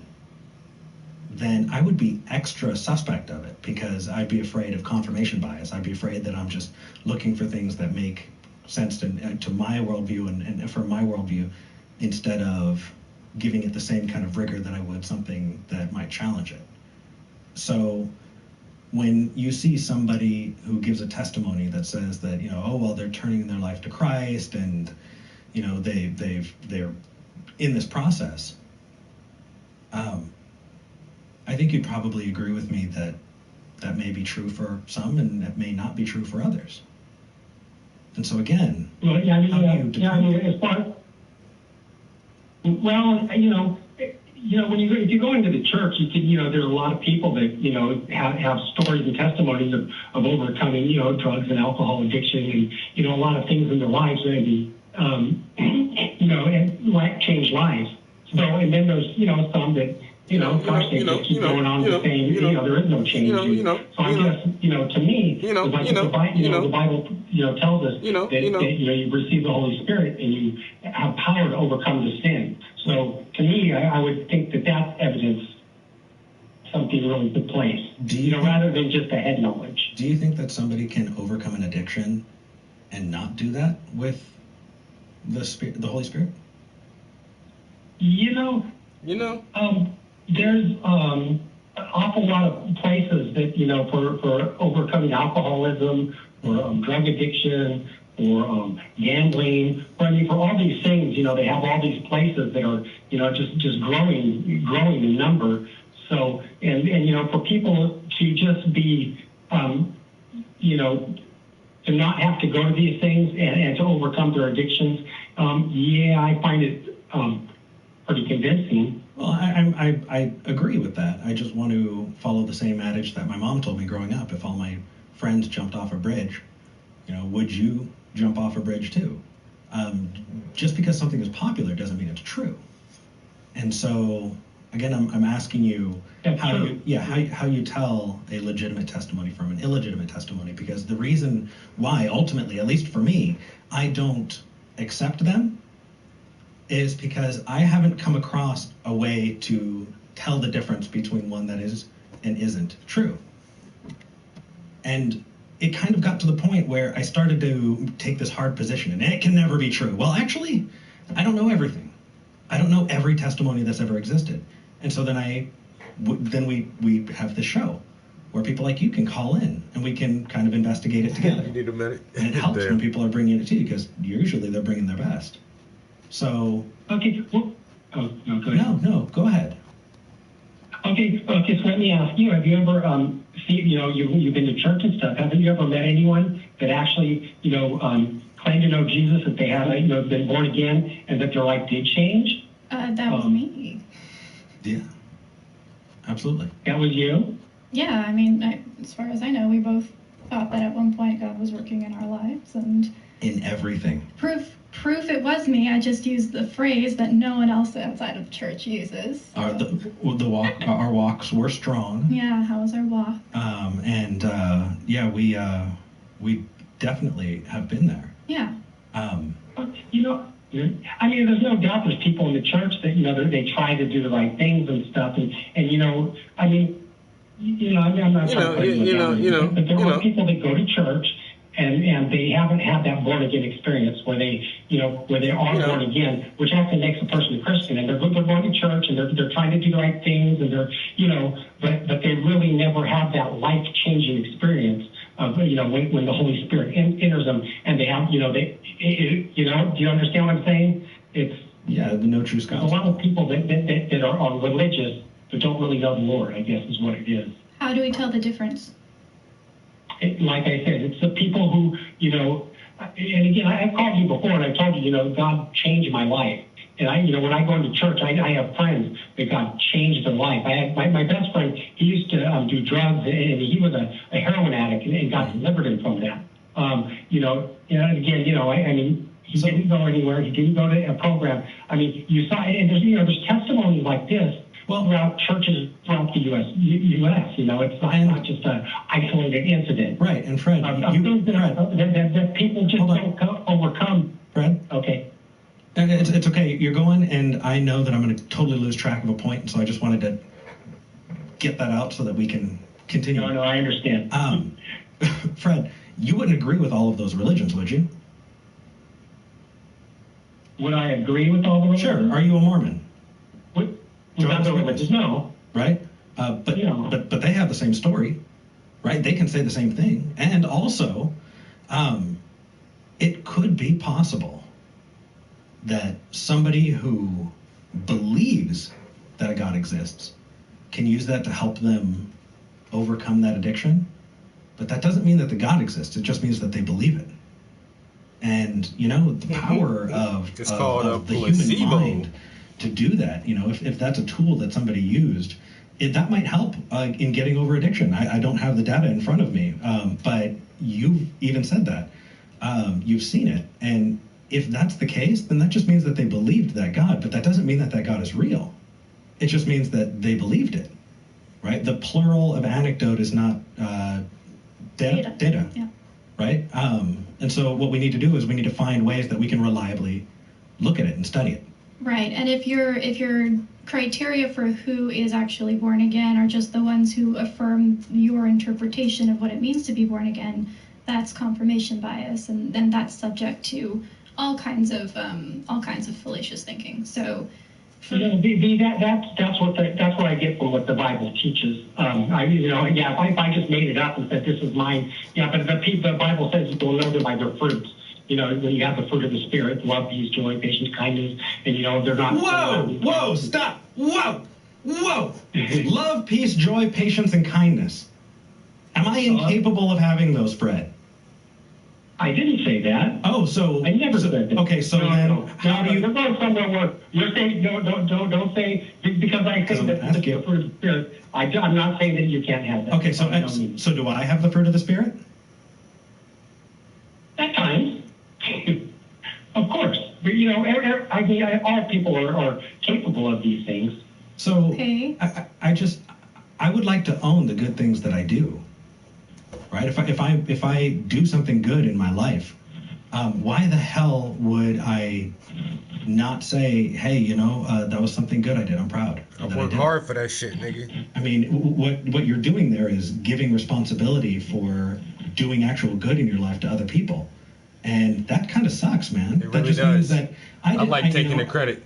The difference here, Fred, is let's say I go and feed the homeless. You have a God-given talent. No, motherfucker, I paint a lot. I practice, bitch. I don't believe in any gods. And I got pretty good at this shit from practice. Or anything like that before then. I just go. It's not a God-given talent. And leave, right?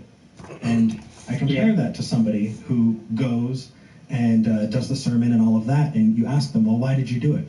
Well, because I was compelled by God. I was led by the Holy Spirit. That doesn't mean you wanted to do it. It just means that you were pushed into doing it. It doesn't tell me whether or not you're a good person. It tells me that you were, you know, bullied or pushed into doing a good thing. Well, I think here's where I'm getting hung up on this, Fred. Okay, so if I'm understanding your argument correctly, you're saying that in order to determine who has been born again, you need to look for the fruit of the Spirit, and you need to look at how the Spirit is manifesting in that person's life, right? Yeah, in a way. You know, the thing is like I said, I think you guys are really blowing this out of proportion, because I'm not saying that people don't have love, that people can't do. No, I'm not. I don't think that you're saying that. That's not. Okay, what I'm saying is, I guess where I'm only coming from is people have a changed life. You know, like you know, it's a changed life. It's not because it's a support group. It don't matter what kind of support group you go to. Just because you have you go to church and it's a religious support group, it's something to focus on, so that you're not thinking about drugs. You have said that you agree that certain people can change their lives without being born again, right? People can do that themselves sometimes? Okay, right, so right. Sometimes. If your only criteria for whether or not someone is born again is them doing something that doesn't hinge on them being born again, then it doesn't prove it. Do you understand where my confusion is? Because if you look at somebody and you say they have done X, but they don't need to be born again in order to do X, that doesn't necessarily mean that they've been born again. You know, and you're looking at, again, you're looking at things that people do. I'm looking more at like the person of who they are, and you know the way, because you know the born again experience, it changes your mind. You know your heart's changed, and you know the fruit of the Spirit, I guess, is something that everyone can have. I mean, love, peace, joy. Everyone can have that, and you know really I would say that the ability to overcome sin in your life, you know, like the drug addict, the gambler, the person addicted to porn. So anyone can have this, and they don't need God in order to do it. They don't need to be born again in order to have the fruits of the Spirit. Again, I'm sorry. So I'm trying to summarize. Are you saying that people who are not born again can come out of addiction, can exhibit fruits of the Spirit? Yeah, they can, but like I said, you know, the thing to overcome these addictions, there's places all over the place. You got AA, you got like all these rehab places, and it's not something where it's a supernatural event where the people just, you know, overcome it without, you know, lots of help. So how do you tell the difference between a supernatural event and one that isn't supernatural and done by the person themselves? Well, a natural event is done in a natural way, right? To overcome a heroin addiction with, you know, just to overcome it with no intervention is you know, not a natural thing. Why? Because, well, look around you and look at the places. You know, they got the people on methadone. They have them. What does that have to do with not being able to overcome addiction? Fred, what you just effectively said is people are unable to overcome addiction by natural means. No. Yes, you did. Isn't that? I'm not saying that. Okay. Yes, you did. I'm sorry. Go ahead. We can set our minds to things and we could do things. Right. But what? Go ahead. Right. I'm agreeing with you. We can set our minds to things and do them. What's next? Okay. I'm saying, but to supernaturally do it, like I said, you know, it takes a lot of pain, a lot of effort, and a lot of, it takes others a lot of times coming alongside us and helping us. And, you know, even as a Christian, this can be true. But a supernatural thing is something that you overcome that's not by natural means. But how do you know it's not by natural means and just a natural means we don't understand yet? This is basically a God of the gaps fallacy right now. You're saying, I don't understand how this could happen naturally, therefore it must be supernatural. Ding, ding. Well, I mean, can you know, again, I guess I could, you know, say the same thing. That you know, it's like, okay, you can, like I said, you can walk into churches all over America and you can see people that were, you know, I call it delivered from addictions and stuff. Now, you know who delivered the most addicts? The fucking Nation of Islam. But are you going to be a black Muslim? I don't think so. In our world we live in, like I said, you see the AAs and the places where you go to get off them. They're filled up and growing all the time. It's not a natural event just to be delivered from these things. Do you know what spontaneous remission is, Fred? No. Okay, so sometimes somebody will have a diagnosis of an illness like cancer or something like that. And then most of the time, that will then necessitate treatment, right? They're going to need to go to the doctor, they're going to need to get treated, they're going to have all of these things that they have to do in order to cure them, right? Right. Right. And then sometimes, very rarely, but sometimes, the diagnosis the cancer is in remission. It remits by itself. So that means it goes away without any treatment at all. And that's a natural thing that happens sometimes. Just because that happens doesn't mean that they are negating the use of treatment to cure most cancer. In the same way, just saying that sometimes people can naturally and more easily escape addiction doesn't necessarily mean that we are saying that AA doesn't work or that AA is the only way to do things. Both can be natural. It's not an either-or situation here. But in both cases, is it just a coincidence that all these people that have overcome these without these interventions are happen to be people that are Christians going to church? Could it be that you don't have enough experience with people in other religions to see that the people who have other faiths have that exact same experience? Because if I popped you into a Muslim country, I'm sure you'll find a whole lot more Muslims that had that experience in their religion than Christians. Right. If you're talking to people in your church, of course you're going to be talking among people who attribute whatever they went through to your God. But there are people who are not Christian who also have that same experience. Just because you aren't talking with them doesn't negate that they exist. Okay, again, there's lots of different religions, and there's lots of people saying that they have supernatural experiences all over, right? I mean, I watched a thing on TV, and the people that they talked to, 60% of them said that they have supernatural experiences, not all of them Christian. Mm-hmm. And you know what? 60%, like I said, this was just in one thing, but the amount of people that have supernatural experiences is a lot. And just to write them all off and say, no, they're not having it, to me is like, it's kind of like... No one's writing them off. No one is writing them off and saying they're not happening. Fred. I think people in other religions do have supernatural experiences. Yes. And I'm not denying that. Okay. Well, they claim. Here's the thing. We are not denying that they have experiences. We just are skeptical that they are supernatural ones. There are many, many natural reasons someone might have a hallucination or an emotional experience in a place that is surprising to them.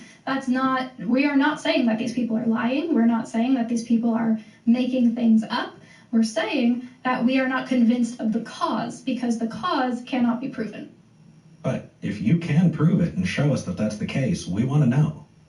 But just because a lot of people experience it, that's the ad populum fallacy. It's just because a whole lot of people believe it, right? If everybody jumped off a bridge, right, that doesn't mean that jumping off bridges is a good idea. Well, we're not talking about jumping off bridges here, Eric. I don't want you to do anything. I don't want you to jump off the bridge. But what you are doing, Fred, and I know you probably don't know this, is I was a born-again Christian. I went to Calvary Chapel. I gave my life over to Christ twice. And when I did it, I did so tearfully and excitedly. And when I did that, I walked the walk, Fred, and I thought that I was experiencing exactly what you're talking about. And there is a serious trade-off, and the trade-off is I was told that I can't be of the world. I have to be in it, but not of it. Do you know that phrase, Fred? Oh, yeah. Right? Quietly judging everyone? Going, you know what? No. Oh, come on, Fred. Only one that judges is God. No. You judge. I mean, we have to judge things. I mean, we have to say, oh gosh, is this someone I should hang around? Or are they doing things? Are they not harming me? Of course, we all have to judge to a certain degree. Would we be stupid not to? Right. Would you allow our children to play together, Fred? If you knew that if your children went to my house that I'm an atheist, that they might hear ideas that you don't want them to hear, would you be okay with that? I would be more than okay with that. Then, damn. All right, cool. No, yeah, I've got nothing on that. Cool. Example for everybody else. Excellent. But seriously, though, man, there is a major cost, and the major cost is they're non-believers. Oh, okay. Well, so the major cost is that you're living a lifestyle that drastically impacts you. It drastically impacts the way you treat others.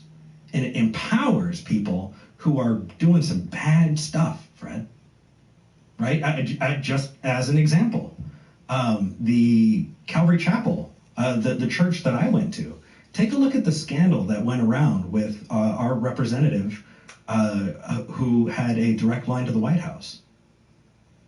Right? I really don't, I can't bring politics in because we're a nonprofit, but I believe what I can say is that there was someone who was propped up by my church, and that person used that to do some bad stuff.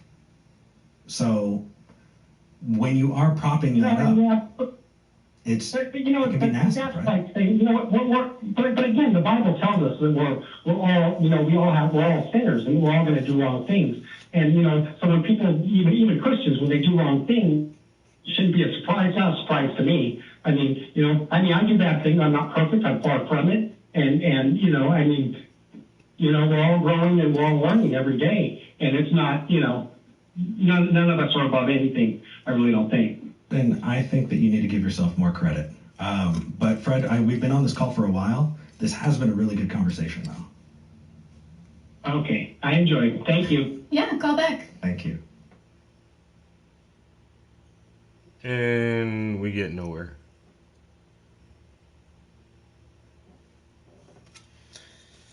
You got us nowhere, Fred. Nowhere is where you got us. Dive right in. Slim? Slim. In California. Hi. Yeah. Yeah. I had a couple of questions. The definition of morality. Okay. Where does morality come from? Okay. Pretty big questions, homie. Yeah. So where would you like to start?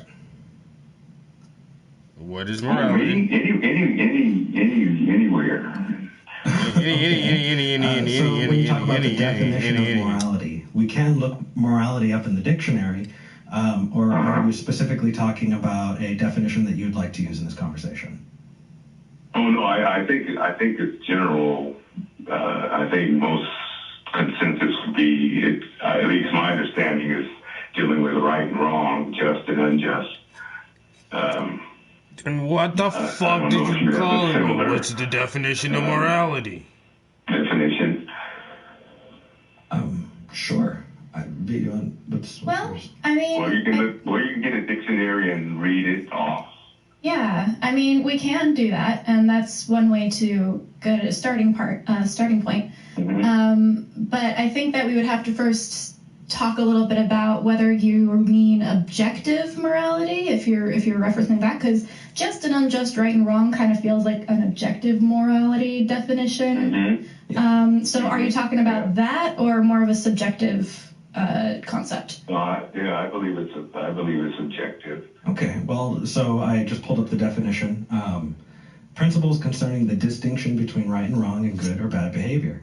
So, rock on. How do we define something as good or bad? How do we determine whether or not something is moral? That's a really interesting place to go. And the funny thing is, just kind of sharing with you, when I came out of religion, it wasn't a question of can we be moral?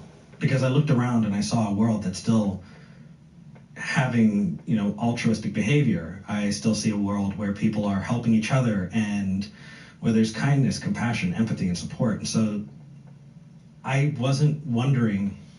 Yeah, the Nation of Islam be getting that work in. The question for me was, they look out for the people. They just got why some are crazy we beliefs behaving too. morally? And how do we determine what is moral? Right? Because morals also change over time, right? You could look 300 years in the past and see behaviors that were absolutely fine. No? Slim? You can only see, I think, you can always walk through the pages of history and see behaviors. And the question always has to be asked too, was the behavior moral? Well, by our standpoint or theirs? Yeah.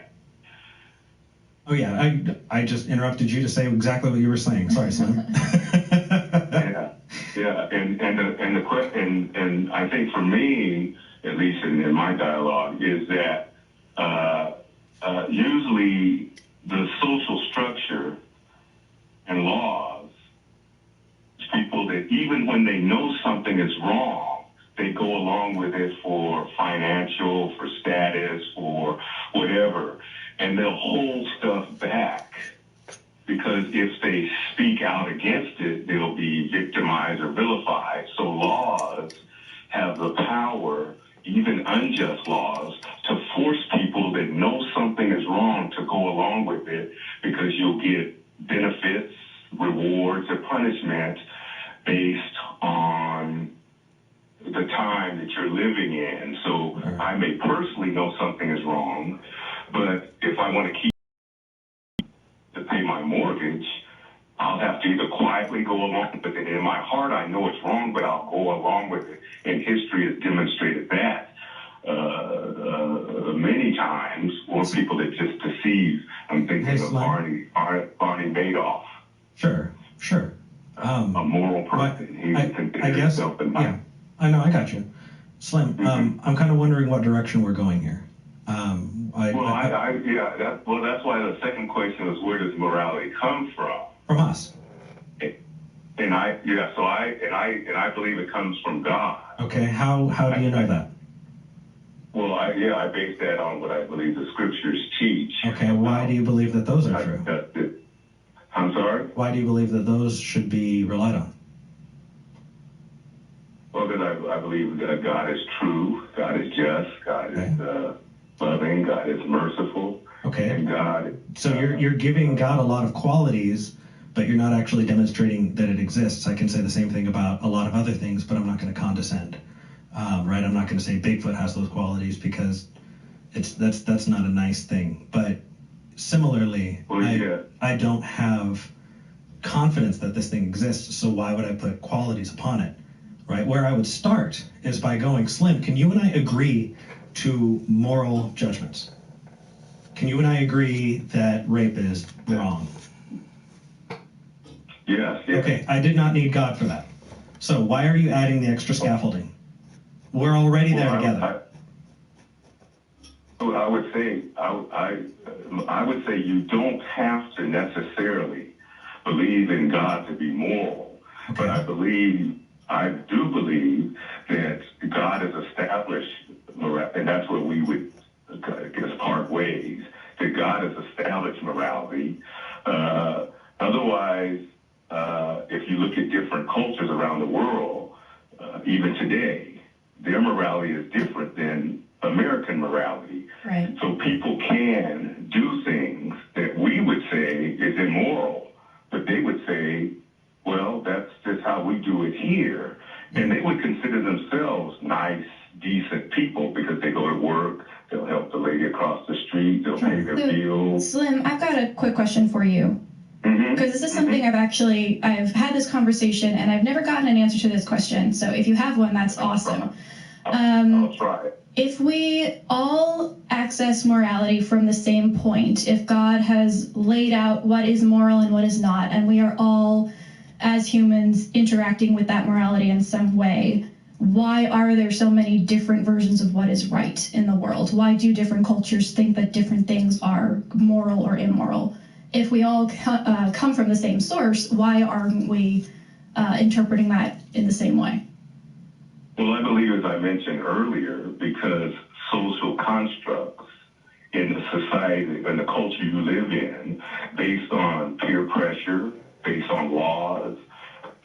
So now you just limit your God, who is the creator of the moral code that he handed down to his creations, but, you know, our social norms and our habits of society, differentiate what some cultures think are moral and what is not moral. So just fuck whatever God told everybody in the beginning, you know, because we're just gonna do it ourselves. So therefore, you have a weak ass fucking God. And then they say, oh, free will this, and he allows you to choose. Man, get the fuck out of here.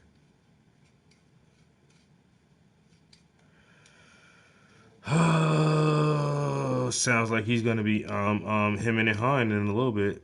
You're gonna back yourself into that corner with all this. I know the mind of God. God told me that on the winter solstice. I'm a big Dean Koontz fan. I've read a lot of his books over the years. Somebody posted some pictures of one of his books that I haven't read. He published it in 1981. That was the same year I was born. And it talks about a virus that comes out of Wuhan, China in the year 2020. Dean Koontz a motherfucking psychic. This bitch a goddamn sight. He hit it on the head like the Simpsons be doing. Like, word up, nigga. For real, bro. You said that shit. When? 1981? Get the fuck out of here. Word? Oh my god. In the year 2020. Really? That nigga hit it on the head. From Wuhan, China. Man, that shit was called something 400. Yo, it's damn near like real life, yo. He predicted that shit so long ago. It's so funny. It's so funny that it's scary. Alright, guys, I gotta get out of here. I am getting hungry. Gotta fix me some vittles.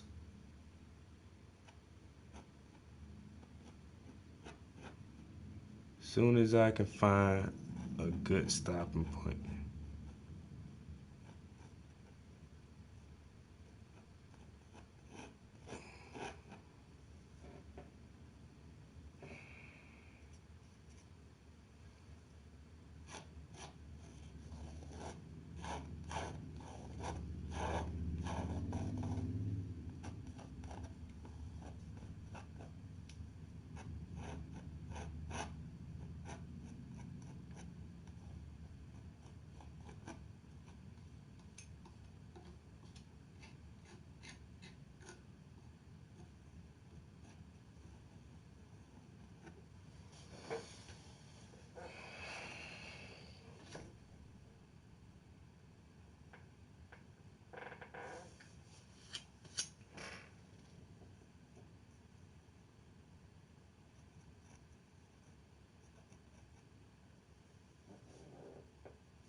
I'm gonna have to do some more layering to that shit.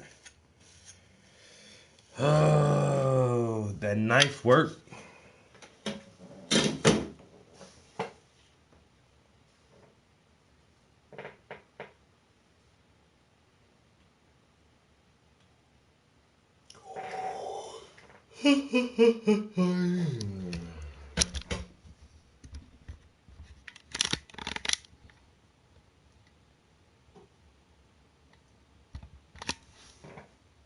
Cooking with the Prince.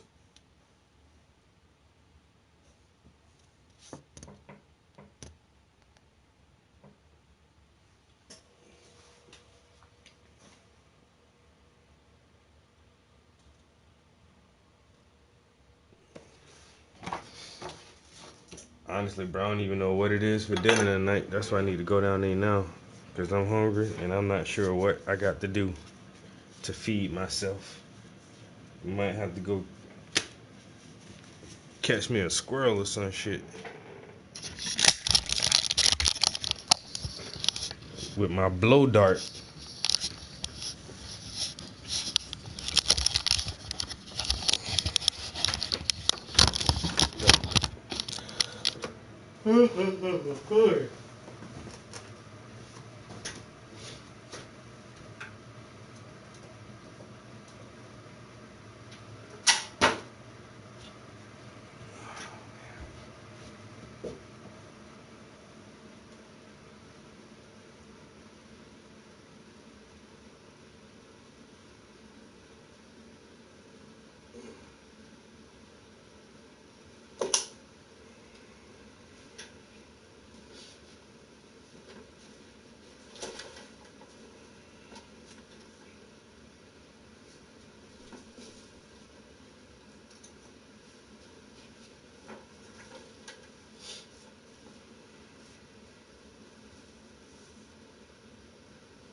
I'm liking this little painting.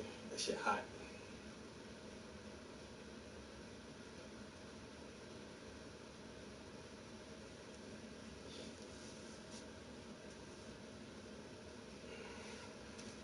Nice work.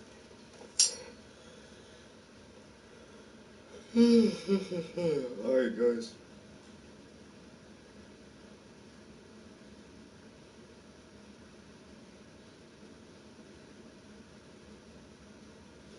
Turn on the shelf. Turn the shelf.